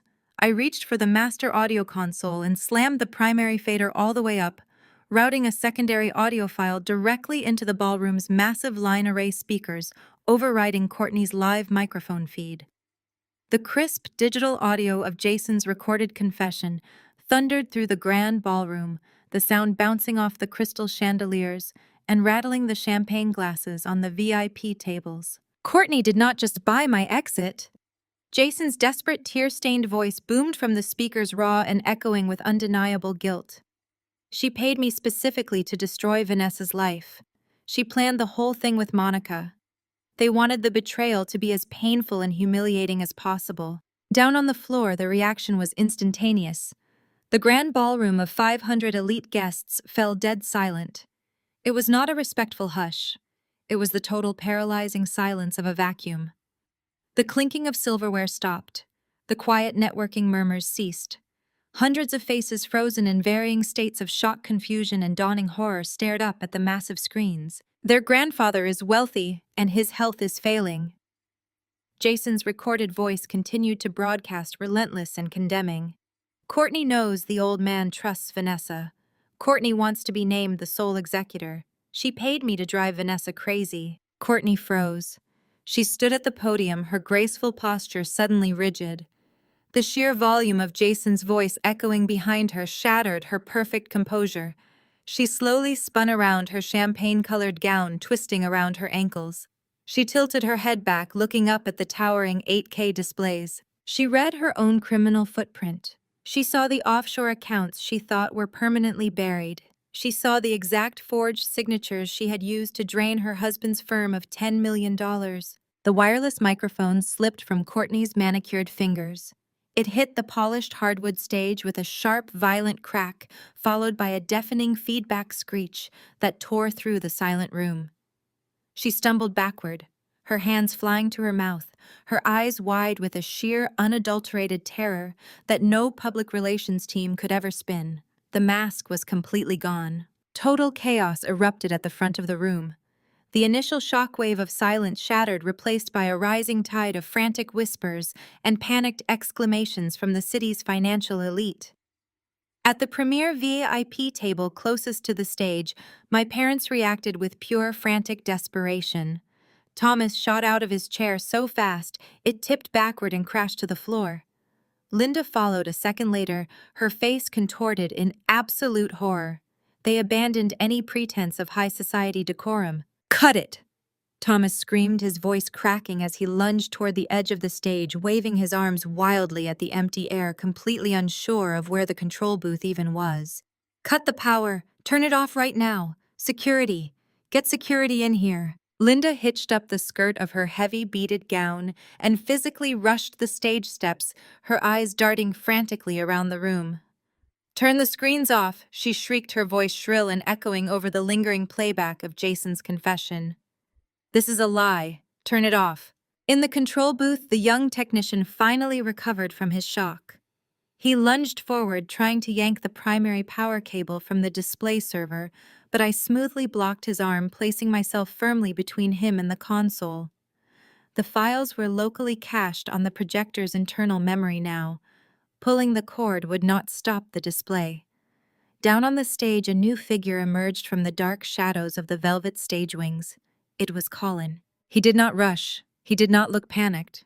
He moved with a terrifying, predatory calm, his tailored tuxedo cutting a sharp silhouette against the glaring white light of the incriminating documents behind him. He walked directly to the center of the stage, ignoring my parents' frantic screaming and stepping right past Courtney, who was now hyperventilating, her hands trembling as she stared at him with wide, pleading eyes. Colin did not even look at her. He reached down and picked up the dropped microphone from the hardwood floor. He stood at the center podium, the massive 8K image of Courtney's forged signature framing him like a halo. He tapped the microphone twice. The heavy rhythmic thuds reverberated through the massive speakers, easily cutting through the rising panic of the crowd and silencing my parents' hysterical shouting. The room instantly fell quiet again, all eyes locked on the betrayed CEO. Colin gripped the edges of the acrylic podium. The knuckles of his hands turned completely white under the harsh stage lighting. He did not look at Courtney. He did not look at the massive 80-foot projection of the forged bank transfers illuminating the space behind him. He looked directly out into the sea of 500 elite guests, meeting the shocked, paralyzed stares of Chicago's most influential real estate developers, investors, and socialites. The silence in the room was absolute, a heavy, suffocating vacuum that seemed to drain the oxygen from the air. Courtney stood trembling just a few feet away. Her champagne-colored designer gown, which only moments ago had looked like the armor of a conquering queen, now hung on her like a shroud. She was hyperventilating, her chest heaving, as her panicked eyes darted between her husband, the projected evidence of her federal crimes, and the audience that was currently witnessing her total destruction. She opened her mouth to speak, to spin a lie, to manufacture some brilliant excuse, but her vocal cords completely failed her. Colin leaned into the microphone. His voice, when it finally broke the silence, was not loud. It was not a scream of betrayed rage. It was worse. It was a devastating, icy calmness that cut through the grand ballroom with surgical precision. "My wife loves talking about empowerment," Colin said, his tone flat and utterly hollow. The words echoed off the crystal chandeliers and the gilded molding of the vaulted ceiling. "She just stood on this stage and lectured all of you about trust, about loyalty, and about the unbreakable bonds of family. So let us talk about family values. Let us talk about how she empowered herself to embezzle $75,500 from my company to purchase her sister's husband." A collective audible gasp rippled through the hundreds of guests. Several prominent investors in the front row physically recoiled. A high society matron sitting near my parents dropped her crystal champagne flute. The glass shattered against the polished hardwood floor, the sharp sound acting like a gunshot in the tense room. Colin did not pause. He turned his head slowly, finally locking his gaze onto the trembling woman he had married. Courtney shrank back under his stare, raising her hands in a pathetic, defensive gesture. "Colin, please." Courtney choked out her voice, a desperate, raspy whisper that the microphone barely caught. "You are confused. This is a setup. Vanessa is sick. She manipulated the data. You know she is unstable. We have the restraining order.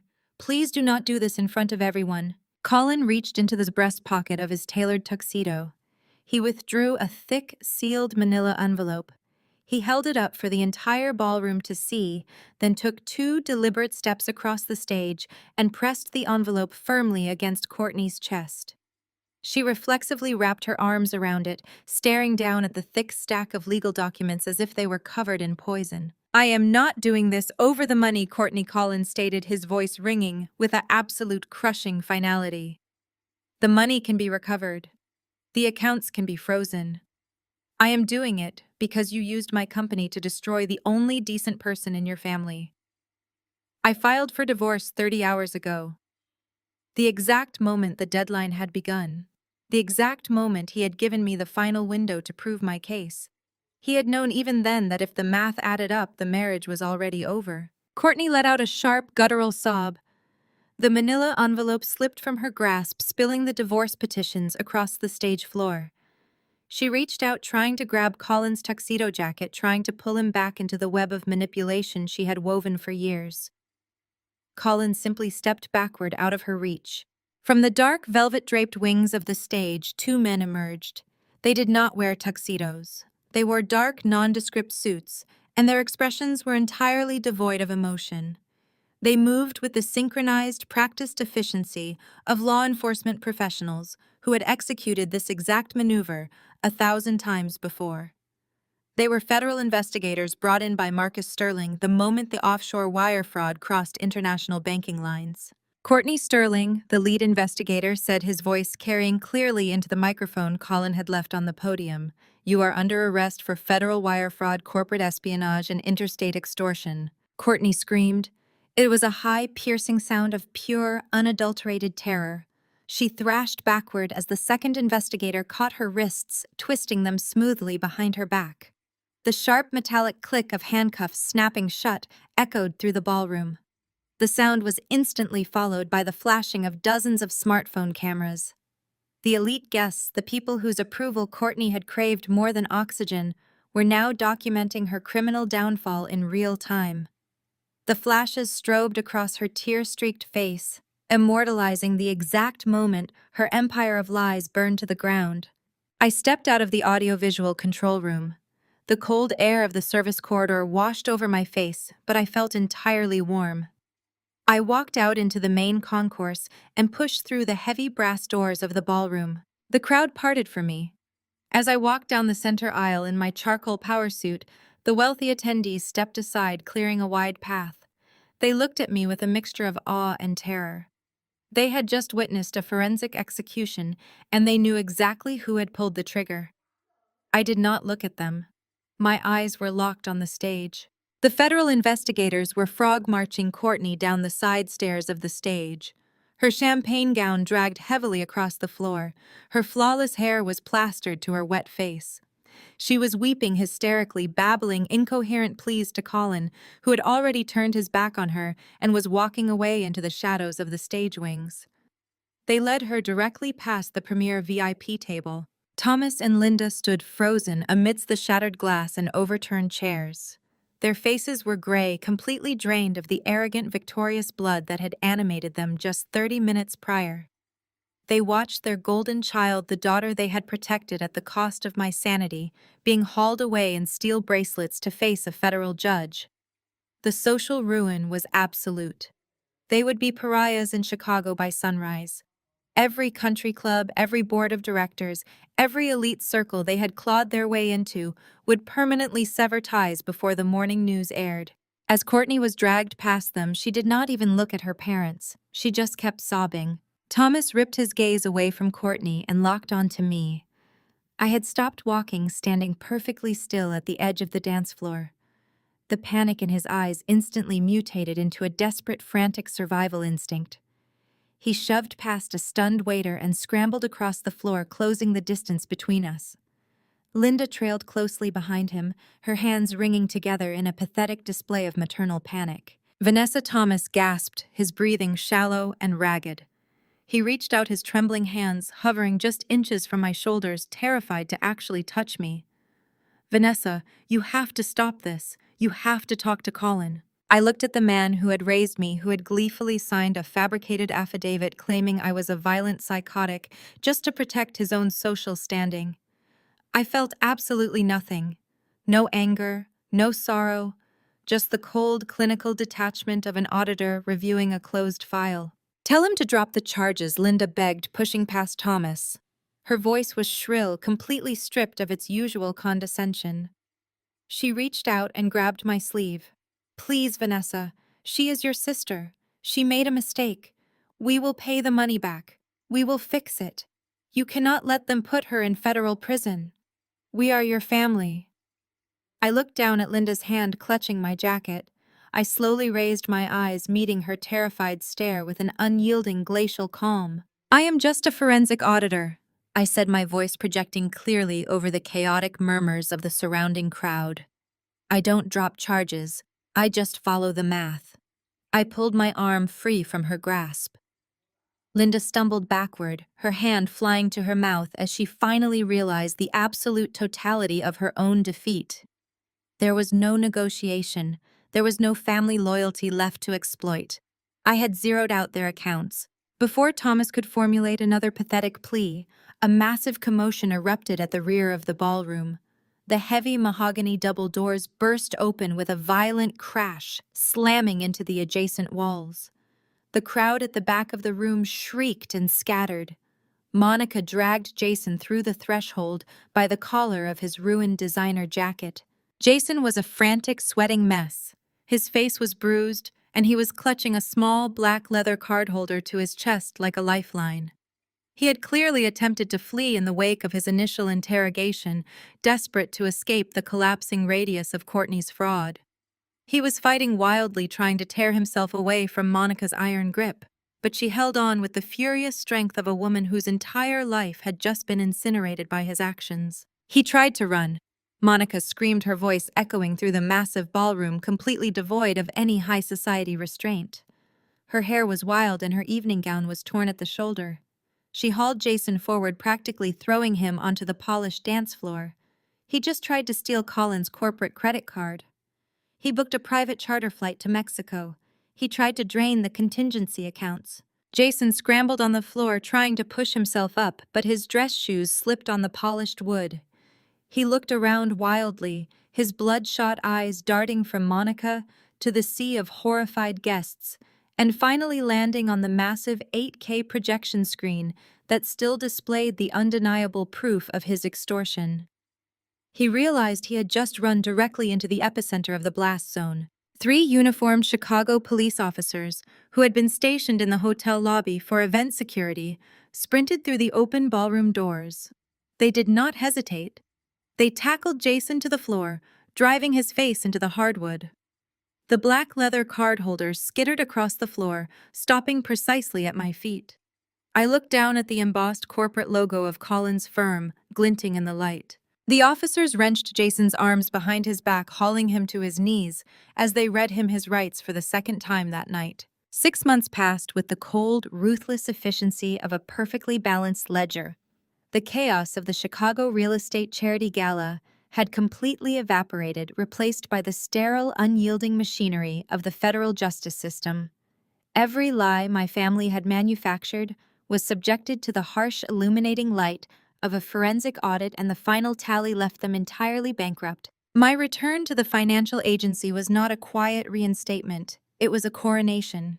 The morning after the gala, Arthur Vance had called me into his office, his face pale, and his usual booming arrogance completely extinguished. Colin had personally contacted the firm's board of directors.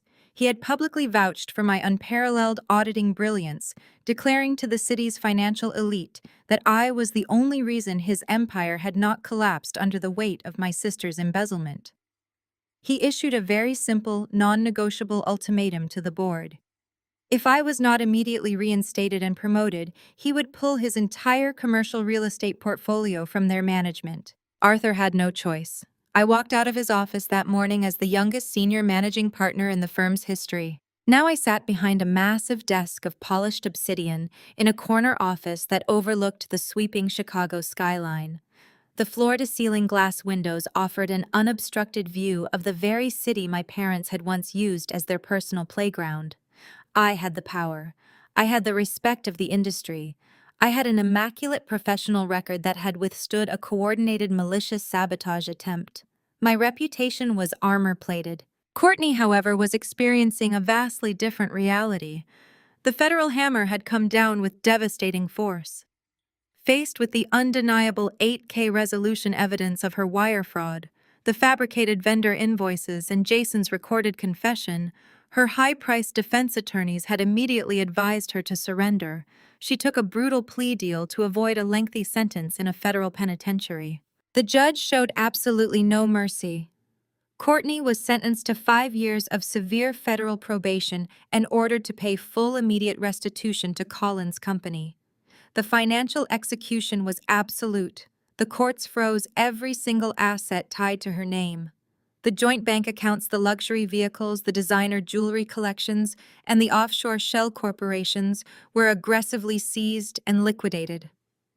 The pristine lakefront property and the sprawling Lincoln Park estate reverted entirely to Colin in the divorce settlement, leaving Courtney with absolutely nothing but a staggering mountain of legal debt.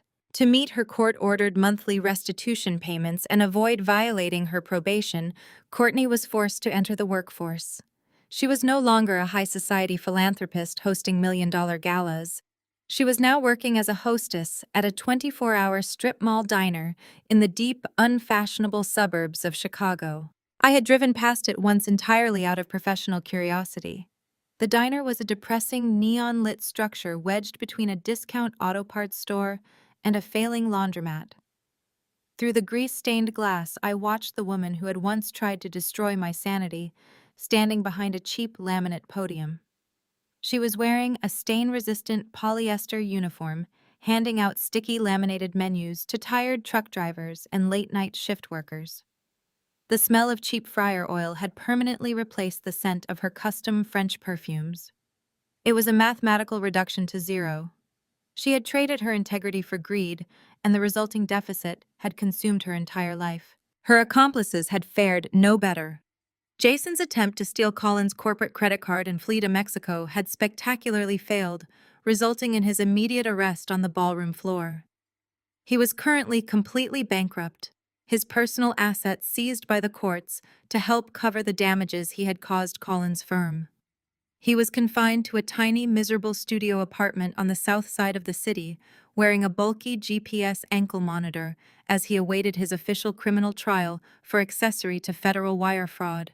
And then there was Monica, I stepped out of the revolving glass doors of my corporate high-rise, stepping into the crisp, cool autumn air to grab my afternoon coffee. The sidewalk was bustling with executives and tourists, but one figure immediately stood out against the polished backdrop of the financial district. Monica was standing near a concrete planter, shivering lightly in a thin, worn jacket. She looked completely wrecked. The glamorous, sharp-tongued woman who had gleefully helped Jason gaslight me in my own apartment was gone. Her hair was unkempt, showing inches of dark, neglected roots. Her face was pale drawn and etched with profound exhaustion. She had been abandoned by Jason the moment the federal charges dropped, left to shoulder the devastating social and financial ruin of being publicly associated with their extortion ring. When she saw me, she practically threw herself forward, her hands clasped together in a desperate, trembling gesture. "Vanessa," she choked out, her voice cracking as tears instantly spilled down her hollow cheeks. "Vanessa, please. Please just give me 2 minutes." I stopped walking. I did not cross my arms. I did not glare. I simply looked at her with the calm, impassive expression of someone analyzing a closed account. "I have nothing," Vanessa, Monica sobbed, her words rushing out in a frantic, broken stream. "Jason left me with all the legal bills. My consulting firm fired me the morning after the gala. I cannot find work anywhere in the city. Everyone knows what happened. Everyone knows I was in the apartment." I maintained my silence, letting her lay out her liabilities. "Courtney manipulated me," Monica pleaded, taking a hesitant step closer. "She used me. She promised Jason a fortune, and Jason promised me a future. I was just a pawn in her game. I did not know how far she was willing to go to destroy you. I am so sorry. I am so unbelievably sorry for what I did to you. I have lost everything. Please, you have to know I never wanted this to happen." She stood there weeping openly on the busy Chicago sidewalk, begging for absolution from the woman she had actively tried to push toward a mental breakdown. She wanted me to relieve her guilt. She wanted me to tell her that her actions were not her fault, that she was just another victim of Courtney's sociopathic gravity. I looked at her tear-stained face, registering her desperation. I felt a profound, absolute stillness in my chest. I did not harbor a single ounce of hatred for her anymore. Hatred requires an expenditure of energy, and Monica was no longer worth the investment. "I forgive you, Monica," I said. My voice was quiet, but it carried clearly over the noise of the passing traffic. Monica gasped, a look of desperate, pathetic hope flashing across her face. Her shoulders slumped, as if a massive weight had just been removed. She opened her mouth to speak, to offer more excuses, to try and rebuild some twisted bridge between us. I cut her off. "I forgive you," I repeated, keeping my tone perfectly even and surgically precise, "because holding on to anger is a liability I refuse to carry. But you made a conscious, calculated choice to participate in my destruction. You were not a pawn. You were an active participant in an extortion ring." The hope vanished from her eyes, replaced by a sudden, chilling realization. "I forgive you," I stated, stepping smoothly around her. "But I also never want to see your face for the rest of my life. Do not ever approach me again." I did not wait for her response. I did not look back to see if she was crying or standing frozen on the pavement. I walked away, my posture rigid, my mind completely clear. I had established a permanent, impenetrable boundary. The ledger regarding Monica was officially closed. I retrieved my coffee from the cafe down the street, enjoying the bitter, rich taste as I walked back toward the towering glass facade of my corporate headquarters. The afternoon sun caught the reflective windows, casting long, sharp beams of light across the pavement. I felt invincible. My career was flourishing. My mind was sharp. My environment was entirely within my control. I pushed through the heavy revolving doors and stepped into the expansive marble-clad lobby of the building. The space was usually a symphony of hushed corporate murmurs and the clicking of expensive leather shoes. But as I walked past the grand reception desk, the head of building security immediately stepped out to intercept me. "Ms. Sterling," the security chief said, his voice dropping to a low, serious register. "I am sorry to interrupt your break. We have an urgent situation." I paused, my eyes narrowing slightly. I do not have any unscheduled meetings today. I know, the chief replied, gesturing discreetly toward the far corner of the expansive lobby. But they bypassed the outer desk by claiming a family emergency. They have been pacing the waiting area for 40 minutes. They are insisting they will not leave the premises until they speak with you directly. I slowly turned my head, following the line of his gesture toward the plush leather seating area situated near the cascading indoor fountain. Sitting on the edge of a pristine white sofa, looking completely out of place in the gleaming corporate fortress I now commanded, were Thomas and Linda. They looked terrible. The elite, arrogant armor they had worn for my entire life had been completely stripped away. My father's shoulders were slumped, his expensive suit looking baggy and neglected. My mother was wringing her hands nervously, her posture radiating an anxious, frantic energy. They looked old, defeated, and entirely desperate. The social and financial fallout of Courtney's arrest had clearly decimated their world. They were no longer the untouchable Chicago socialites who could dictate the terms of my existence. They were liabilities sitting in my lobby completely at my mercy. My mother looked up. Her eyes locked onto mine across the vast expanse of marble. She quickly stood up, nudging my father to do the same. I took a slow, deliberate breath, adjusting my grip on my coffee cup. The dominoes had not quite finished falling. The dominoes had not quite finished falling. I closed the distance between us with measured, unhurried steps. The sharp click of my heels against the polished obsidian floor echoed through the cavernous lobby, drawing the attention of passing executives and junior associates. They respectfully cleared a path for me, recognizing the new senior managing partner of the firm. My parents noticed this deference immediately. The realization that I was no longer the marginalized, ignored daughter, but the absolute, undisputed authority in this building settled over them like a heavy shroud. When I stopped a few feet from their sofa, neither of them moved to hug me. The physical barrier between us was palpable. Up close, the devastation of their social and financial ruin was impossible to ignore. Thomas, a man who had previously never been seen without a custom-tailored Italian suit and an aura of arrogant invincibility, wore a wrinkled, off-the-rack blazer that hung loosely from his shoulders. The deep lines etched into his face made him look fragile. Linda sat rigidly beside him. Her hair, usually an immaculate, salon-maintained blonde, showed harsh gray roots. Her designer handbag had been replaced by a generic scuffed leather tote. In her lap, she clutched a cheap plastic-domed bakery box. It contained a generic grocery store sheet cake.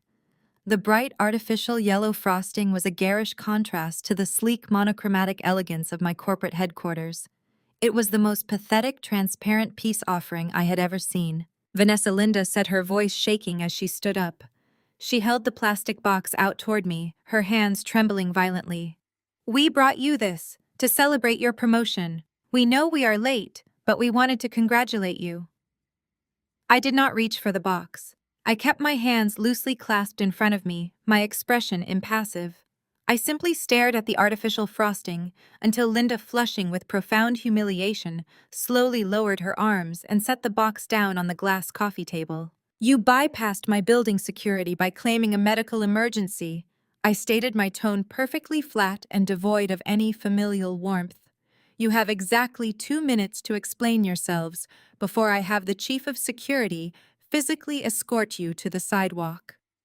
Thomas cleared his throat, attempting to summon the booming patriarchal authority he had used to terrorize me for 3 decades. It failed completely.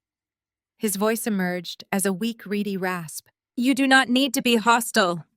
Vanessa Thomas started shifting his weight uncomfortably under my gaze. "We are your parents. We came here because we need to discuss a private family matter. A financial matter." I raised a single eyebrow. "You do not have any finances left to discuss, Thomas. The federal court seized Courtney's accounts to pay Colin's restitution.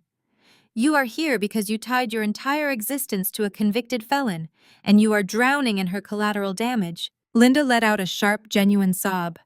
The sound echoed in the quiet lobby. "It is gone," she cried, abandoning any pretense of dignity. "Everything is completely gone, Vanessa." She stepped forward, her eyes wide with a terrifying, raw desperation. She detailed the exact brutal mechanics of their ruin, confirming what I already mathematically suspected. When Courtney was arrested on stage at the Drake Hotel, the initial crisis had blinded them to the long-term cost. To secure Courtney's release pending her sentencing, they had posted a massive non-refundable bond. To keep her out of a federal penitentiary and secure the probation deal, they had hired the most ruthless, expensive white-collar defense attorneys in Chicago. The legal retainers had instantly drained their liquid savings. When the trial dragged on, Thomas had quietly liquidated his retirement portfolios, absorbing catastrophic early withdrawal penalties. When that capital evaporated, they had taken out a predatory second mortgage on their Lincoln Park home. The defense attorneys bled us completely dry. Thomas admitted, his face turning an ashen, sickly gray. Courtney is working at a diner to pay the court. She cannot contribute a single dollar to the mortgage. The bank sent the final foreclosure notice yesterday morning. We have 30 days before they lock us out and auction the property. We have zero liquid capital. My credit lines are entirely maxed out. We are facing absolute bankruptcy. He paused, his eyes darting around the luxurious marble lobby, taking in the wealth and power that I now commanded. He swallowed hard, forcing himself to make the request he had undoubtedly agonized over for weeks. "We know you received a massive compensation package with your new partnership," Thomas said, attempting to frame his desperation as a logical business proposal. "We are asking for a bridge loan, just enough to clear the mortgage arrears and stabilize our accounts. We will pay you back with interest. We are your family, Vanessa. Families help each other in times of absolute crisis." They stared at me, holding their breath. In their minds, they were relying on 30 years of conditioned subservience. They truly believed that beneath my tailored suit and executive title, I was still the desperate, approval-starved daughter who would empty her own veins just to earn a single word of validation from her parents. They expected me to revert to my lifelong role as the compliant family savior. I did not yell. I did not express an ounce of anger, bitterness, or vindictive joy. I unclasped the brass lock of my sleek leather attaché case. I reached inside and retrieved a single heavy stock sheet of paper. I held it out between my index and middle finger. Thomas frowned, reaching forward slowly to take the paper from my hand. Linda leaned over his shoulder, her brow furrowing in confusion as her eyes scanned the top of the document. It was not a check. It was a meticulously formatted, fully itemized invoice. "I am a forensic auditor," I said, my voice echoing with icy mathematical precision. "I do not deal in emotion. I deal strictly in ledgers, liabilities, and historic accounting.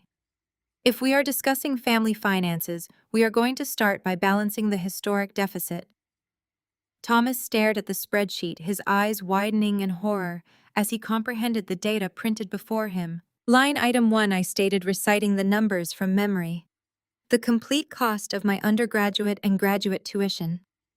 You explicitly refuse to sign my financial aid forms or contribute a single cent, citing a lack of family funds. 2 weeks later, you purchased Courtney a brand new Mercedes convertible in cash. I took out predatory student loans and worked 3 jobs to fund my own education. The principal amount, compounded with a standard 6% annual interest rate over the last 12 years, is listed right there." Linda gasped, her hand flying to her mouth. "Line item 2," I continued relentlessly, "the total sum of rent for my first 3 apartments. I lived in unheated, dangerous studios because you explicitly banned me from returning home after graduation, claiming you needed my childhood bedroom to expand Courtney's walk-in closet. The market value of that rent, adjusted for inflation, is applied to your balance." Thomas's hands began to shake. The paper rattled violently in his grip. "Vanessa, this is insane. We cannot pay this. We are asking you to save us." "Line item 3. I cut him off, my tone dropping to a dangerous absolute register. 7 years of intensive out-of-pocket psychological therapy. The direct medical cost of surviving the systematic gaslighting, emotional abuse, and deliberate sabotage you inflicted on me to protect your golden child. Every copay, every session, meticulously calculated." I pointed to the bolded number at the absolute bottom of the heavy stock paper. "That is your final outstanding balance," I said. You do not owe me an apology. You owe me an exact return on my stolen investment. Until this invoice is paid in full, your request for a bridge loan is permanently denied. Linda collapsed back onto the white leather sofa, burying her face in her hands, her shoulders shaking with loud, uncontrollable sobs. She realized the horrifying truth.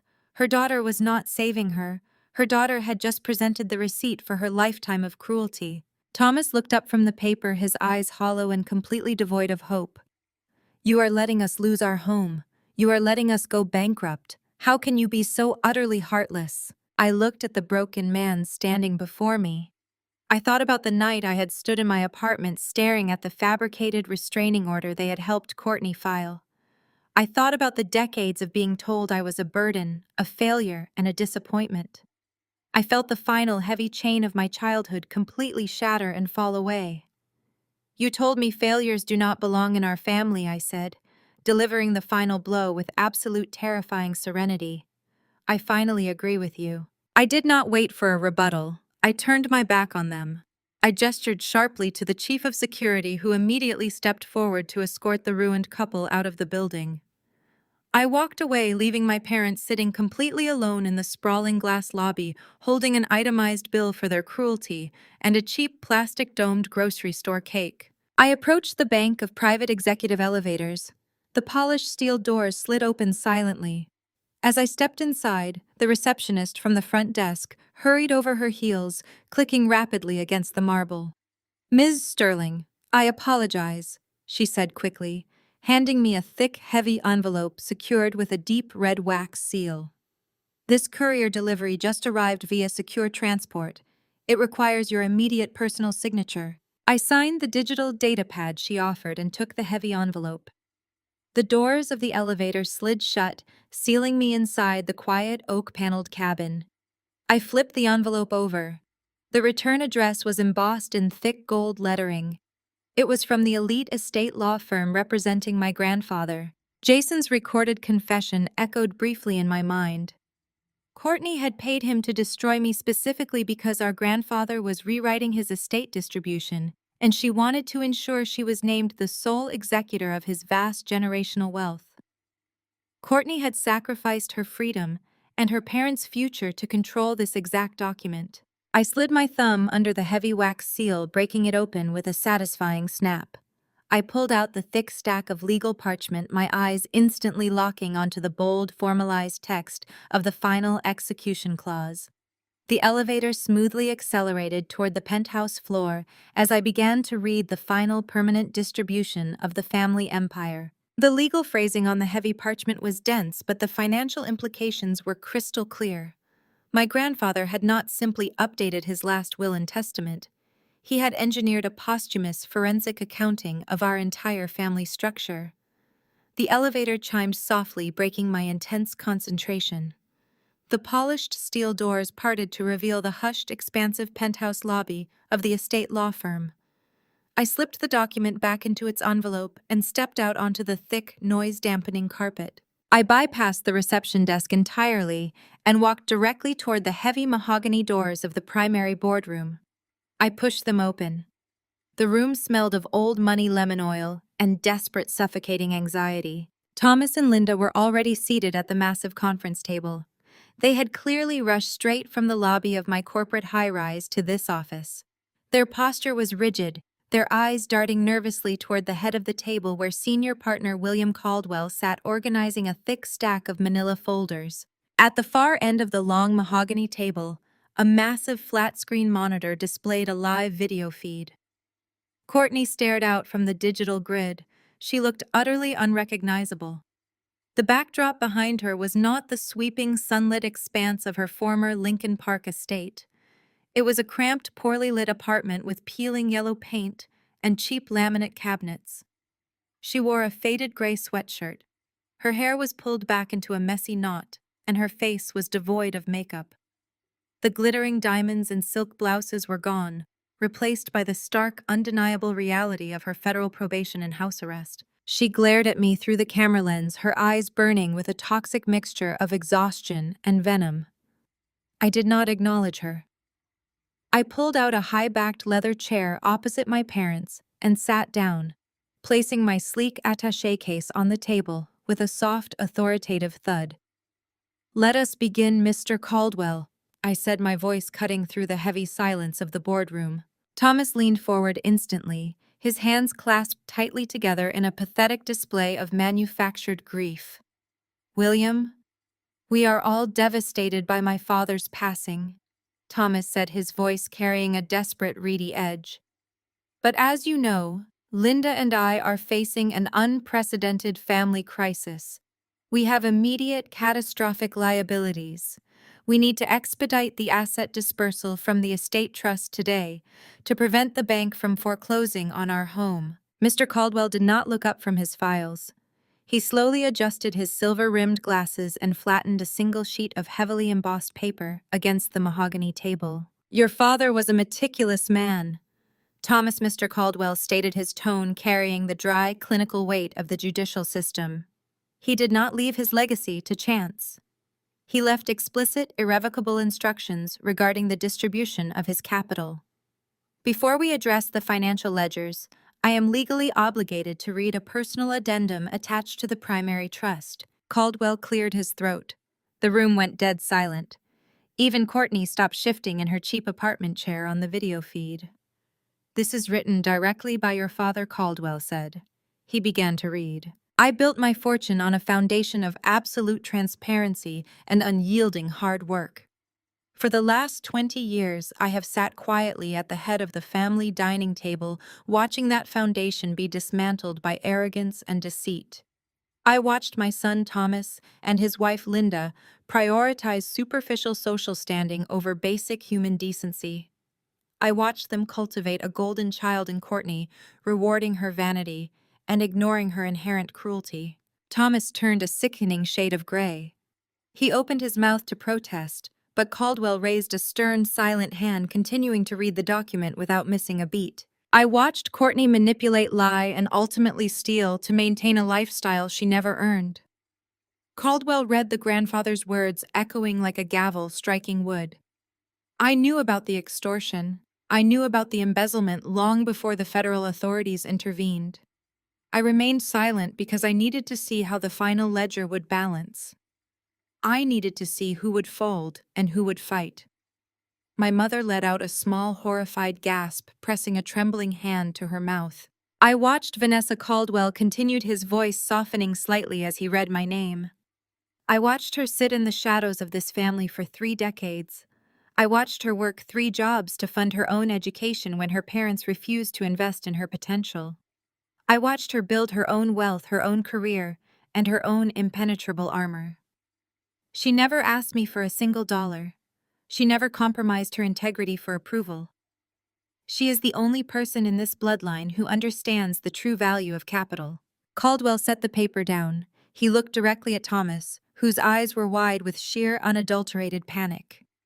Therefore, Caldwell stated, transitioning seamlessly from the personal letter to the binding legal execution, "I hereby direct the totality of my liquid assets, my commercial real estate holdings, and my diversified investment portfolios totaling exactly $12,400,000 to be transferred into a single irrevocable trust." Thomas exhaled a sharp, desperate breath. Thank God, he whispered, mistakenly believing the trust would be placed under his control to save his sinking ship. "The sole exclusive beneficiary and absolute executor of this trust is my granddaughter Vanessa Caldwell." Finished. The silence that followed was absolute. It was the heavy, crushing silence of a total vacuum. "Thomas and Linda are explicitly disinherited from all current and future distributions," Caldwell added, driving the final nail into their financial coffin. "Courtney Sterling is permanently barred from accessing any fractional share of the estate. The decision is binding, backed by independent psychiatric evaluations confirming sound mind, and is completely immune to appellate contest."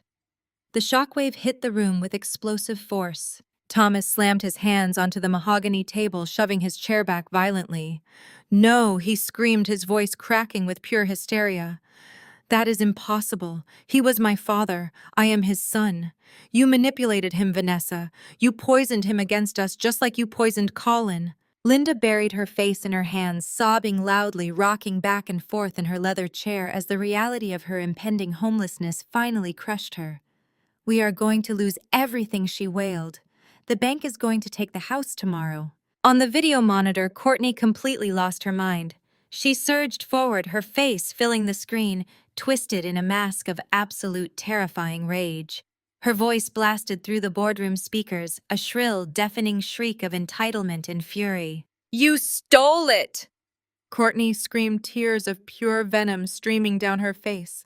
"You stole my life. You stole my husband. You stole my reputation. And now you are stealing my money. It belongs to me. It has always belonged to me. You are nothing but a jealous, vindictive little—" I did not raise my voice. I did not engage in the screaming match. I simply reached across the polished mahogany table and picked up the small black remote control resting near the conference phone. I looked directly into the camera lens, meeting Courtney's hysterical, bloodshot eyes. I pressed the mute button. The audio feed cut out instantly. Courtney was still screaming on the screen, her mouth wide open, her face red, her arms flailing wildly as she raged against the walls of her tiny, depressing apartment. But the room was perfectly, beautifully quiet. The visual of her silent, impotent fury was the most satisfying cinematic experience of my entire life. I set the remote down. I turned my attention to Thomas, who was still standing trembling with rage and terror. "You are trespassing on my time, Thomas," I said, my voice cold and smooth. "You have the disinheritance acknowledgments in front of you. Sign them and leave." I did not wait for his response. I stood up, buttoned my charcoal blazer, and picked up my attaché case. I gave Mr. Caldwell a single, respectful nod. I walked out of the boardroom, leaving my parents drowning in the silent, suffocating reality of their own making. I rode the elevator down to the ground floor and pushed through the heavy glass doors of the law firm, stepping out into the crisp, cool Chicago afternoon. The city felt entirely different now. It was no longer a fortress I had to breach. It was an empire I now owned. Vanessa. I stopped. Standing beside a sleek black town car idling at the curb was Colin. He looked sharp, revitalized, and entirely in his element. The heavy burden of his wife's betrayal had been replaced by the ruthless, calculating energy of a CEO who had just successfully purged a massive liability from his balance sheet. "Colin," I said, stepping toward him. "I trust the restitution payments are processing smoothly." Like clockwork, he replied, a faint, razor-sharp smile touching his lips. "Her wages from the diner are garnished automatically every Friday. It is a slow return on investment, but the compliance is flawless." He reached into the interior of the town car and pulled out a thick leather-bound portfolio. He held it out to me. "I did not come here to discuss Courtney Colin," said, his tone shifting into pure, unadulterated business. "My firm just finalized the acquisition of 3 major commercial high-rises downtown. The expansion is aggressive. My current financial team is adequate, but they lack vision. They lack the absolute terrifying precision I witnessed in that ballroom 6 months ago." I looked at the leather folder, then up at Colin's eyes. "I need a chief financial officer who does not just balance ledgers," Colin stated, his voice ringing with absolute certainty. "I need someone who weaponizes them. The contract inside that folder doubles your current compensation at the agency. It grants you full equity partnership and absolute autonomy over the firm's global financial architecture." I took the leather folder from his hands. I felt the heavy, undeniable weight of the contract. My parents had spent my entire life trying to convince me I was a failure who did not belong in their world. They were right. I did not belong in their fragile, fabricated world of lies and debt. I belonged at the top. "I will review the terms in my office, Colin," I said, allowing a genuine, unyielding smile to finally break across my face. "I expect to find the math entirely flawless." I turned and walked down the bustling Chicago Avenue, the $12 million trust in my name, and the keys to a corporate empire resting securely in my hands. The ledger was finally closed, and the balance was entirely mine. I sat at the massive obsidian desk in my corner office as the early morning sun broke over the dark expanse of Lake Michigan. The heavy leather portfolio Colin had handed me the previous afternoon rested perfectly aligned with the edge of my blotter. Next to it sat the official notarized copies of my grandfather's trust execution. $12,400,000 in liquid assets and diversified commercial holdings. It was an overwhelming sum, a generational fortress of wealth that had been shielded from my parents' ravenous greed and preserved for the exact moment I proved myself capable of bearing its weight. I opened Colin's portfolio. I spent 2 hours conducting a surgical line-by-line review of the employment contract he had drafted. He had not exaggerated a single metric. The compensation package was staggering. The equity share was entirely unprecedented for a non-founder. He was offering me the absolute financial command of a national real estate syndicate that was actively expanding across 3 major metropolitan markets. The math was entirely flawless. It was the crowning achievement of a corporate career, the ultimate validation of my professional skill delivered by a man who knew precisely how dangerous and effective I could be. I closed the leather folder. The soft thud of the cover echoed in the quiet office. I looked at the sleek silver embossed lettering of my current financial agency on the glass door. I thought about Arthur Vance forced to promote me under the extreme duress of Colin's ultimatum. I thought about Colin offering me an empire he had built with his own hands. I thought about my grandfather watching silently from the head of the family table for 20 years, waiting for someone to demonstrate the integrity required to stand completely alone. I realized in that quiet, sunlit moment that I did not want Colin's empire. I did not want Arthur Vance's corner office. I had spent my entire life navigating the fragile, fabricated structures built by other people. I had audited their mistakes, exposed their lies, and salvaged their ledgers when their greed threatened to collapse their foundations. I no longer had any interest in maintaining someone else's balance sheet. I picked up my desk phone and dialed Colin's direct line. He answered on the first ring. I asked him to meet me at the private executive dining club located 3 blocks from the financial exchange. When I arrived, Colin was already seated at a secluded corner table nursing a black coffee. He looked up, his sharp eyes immediately dropping to the leather portfolio resting in my hand. I took the seat directly across from him and placed the folder gently on the polished oak table, sliding it back toward his side of the booth. Colin looked at the folder, then raised his eyes to meet mine. His expression did not register shock, only a calculating, intense curiosity. "The math was incorrect," he asked smoothly. "The math is immaculate, Colin," I replied, maintaining a steady, appreciative gaze. "It is the most generous, heavily fortified employment contract I have ever seen. You offered me the keys to the kingdom, and you structured it to ensure I would have absolute autonomy over the financial architecture. Then why is the folder sitting on your side of the table?" "Because I am done managing kingdoms built by other people," I stated. My voice was calm, carrying the absolute certainty of a woman who had finally realized the true extent of her own power. For 30 years, I survived by navigating the toxic environments created by my parents and my sister. I survived by proving my worth within corporate structures that only valued my brilliance when they were facing total collapse. My grandfather left me his legacy because I refused to be bullied into submission. I am not going to take that capital and fold it into your firm no matter how lucrative the equity share is. I am going to build my own. Colin stared at me.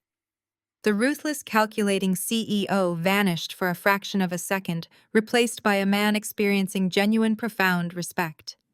He slowly reached out and pulled the leather folder back across the table. "You are going to open your own forensic accounting firm," Colin said, a statement of absolute fact rather than a question. I confirmed. "I am going to specialize in the exact type of corporate espionage, embezzlement, and high-level financial fraud that Courtney attempted to execute against you. I know exactly how these predators operate, Colin. I know how they hide their tracks in offshore shell companies, and I know exactly how to dismantle their networks. There is a massive market for a firm that operates with surgical precision and absolute zero tolerance for executive deceit." Colin nodded slowly. A faint, admiring smile touched his lips.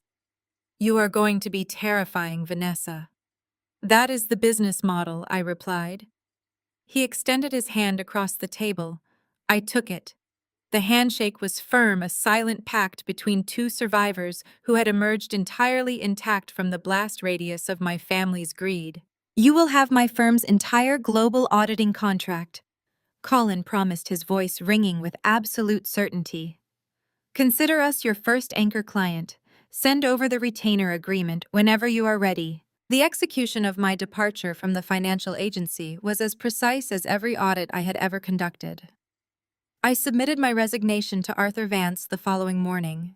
He looked completely panicked, terrified that Colin would pull his massive commercial portfolio in retaliation for my exit. I assured Arthur that my departure was an independent venture, and to my quiet amusement, Arthur immediately attempted to retain my new firm as external consultants for their high-risk accounts. I told him I would send over my fee schedule. I did not rush the launch. I utilized my grandfather's capital with absolute methodical care. I spent the next 2 months establishing the strict legal and operational framework of my new enterprise.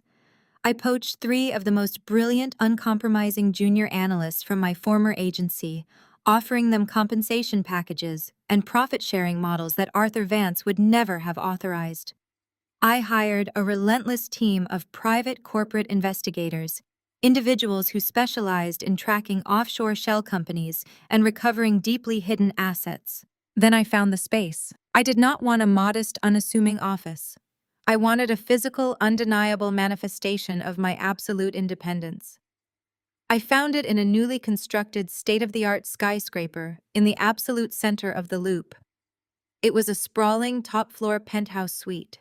The space was a massive, open-concept expanse of polished concrete, dark walnut paneling and brushed steel fixtures. The monthly lease was exorbitant, but I signed the 10-year commercial contract without a single moment of hesitation. I paid the first 2 years entirely in advance, wiring the funds directly from my grandfather's trust. I named the firm Vanguard Forensic Auditing. No family names, no legacy titles, just a clear, undeniable statement of purpose. We were the absolute front line against financial deception. The grand opening was a quiet, highly exclusive affair. There was no cheap champagne, no superficial socialites, and absolutely no toxic family members lurking in the corners trying to steal the spotlight. The guest list consisted entirely of Chicago's top legal defense attorneys, federal prosecutors, and elite corporate CEOs who required the absolute best financial protection money could buy. Colin attended, raising a glass of aged single malt scotch to my success. The chief federal investigator who had arrested Courtney even made a brief appearance, shaking my hand and discreetly mentioning that my highly detailed ledgers had made their prosecution effortless. It was an assembly of power, and I stood at the exact center of it. As the evening wound down and the last of the guests filed out into the private elevator bank, I found myself completely alone in my new domain. The vast office was quiet, save for the low, comforting hum of the advanced climate control system. I walked slowly across the polished concrete floor, my footsteps echoing faintly against the high ceilings. I moved past the banks of high-tech analyst workstations, past the glass-walled conference rooms, equipped with the latest encrypted communication networks, and stepped into my private office at the corner of the penthouse. I walked up to the massive floor-to-ceiling glass windows. I pressed my palm against the cool, thick pane. Beneath me, the Chicago skyline stretched out in a glittering, infinite grid of amber and silver light. The headlights of thousands of cars bled into rivers of red and white along Michigan Avenue. The city was a sprawling network of ambition, wealth, and hidden liabilities. It was a landscape of millions of moving parts, and I was no longer a disposable pawn struggling to survive at the bottom of the board. I was standing at the absolute apex, surveying a territory I had conquered through sheer unyielding resilience. I thought about Thomas and Linda, currently navigating the humiliating, desperate reality of personal bankruptcy, entirely severed from the elite circles they had worshipped above their own flesh and blood. I thought about Courtney scrubbing tables in a grease-stained uniform, her suffocating arrogance, traded for a permanent federal criminal record. I thought about Monica and Jason, ruined and isolated by their own toxic greed. I thought about the decades I had spent believing their vicious narrative, believing I was socially unfit, entirely plain, and completely expendable. They had attempted to crush me under the immense weight of their own corruption. They had handed me the exact tools I needed to dismantle their entire existence. I had taken the worst betrayal of my life, the ultimate unforgivable violation of family trust, and I had refined it into a weapon.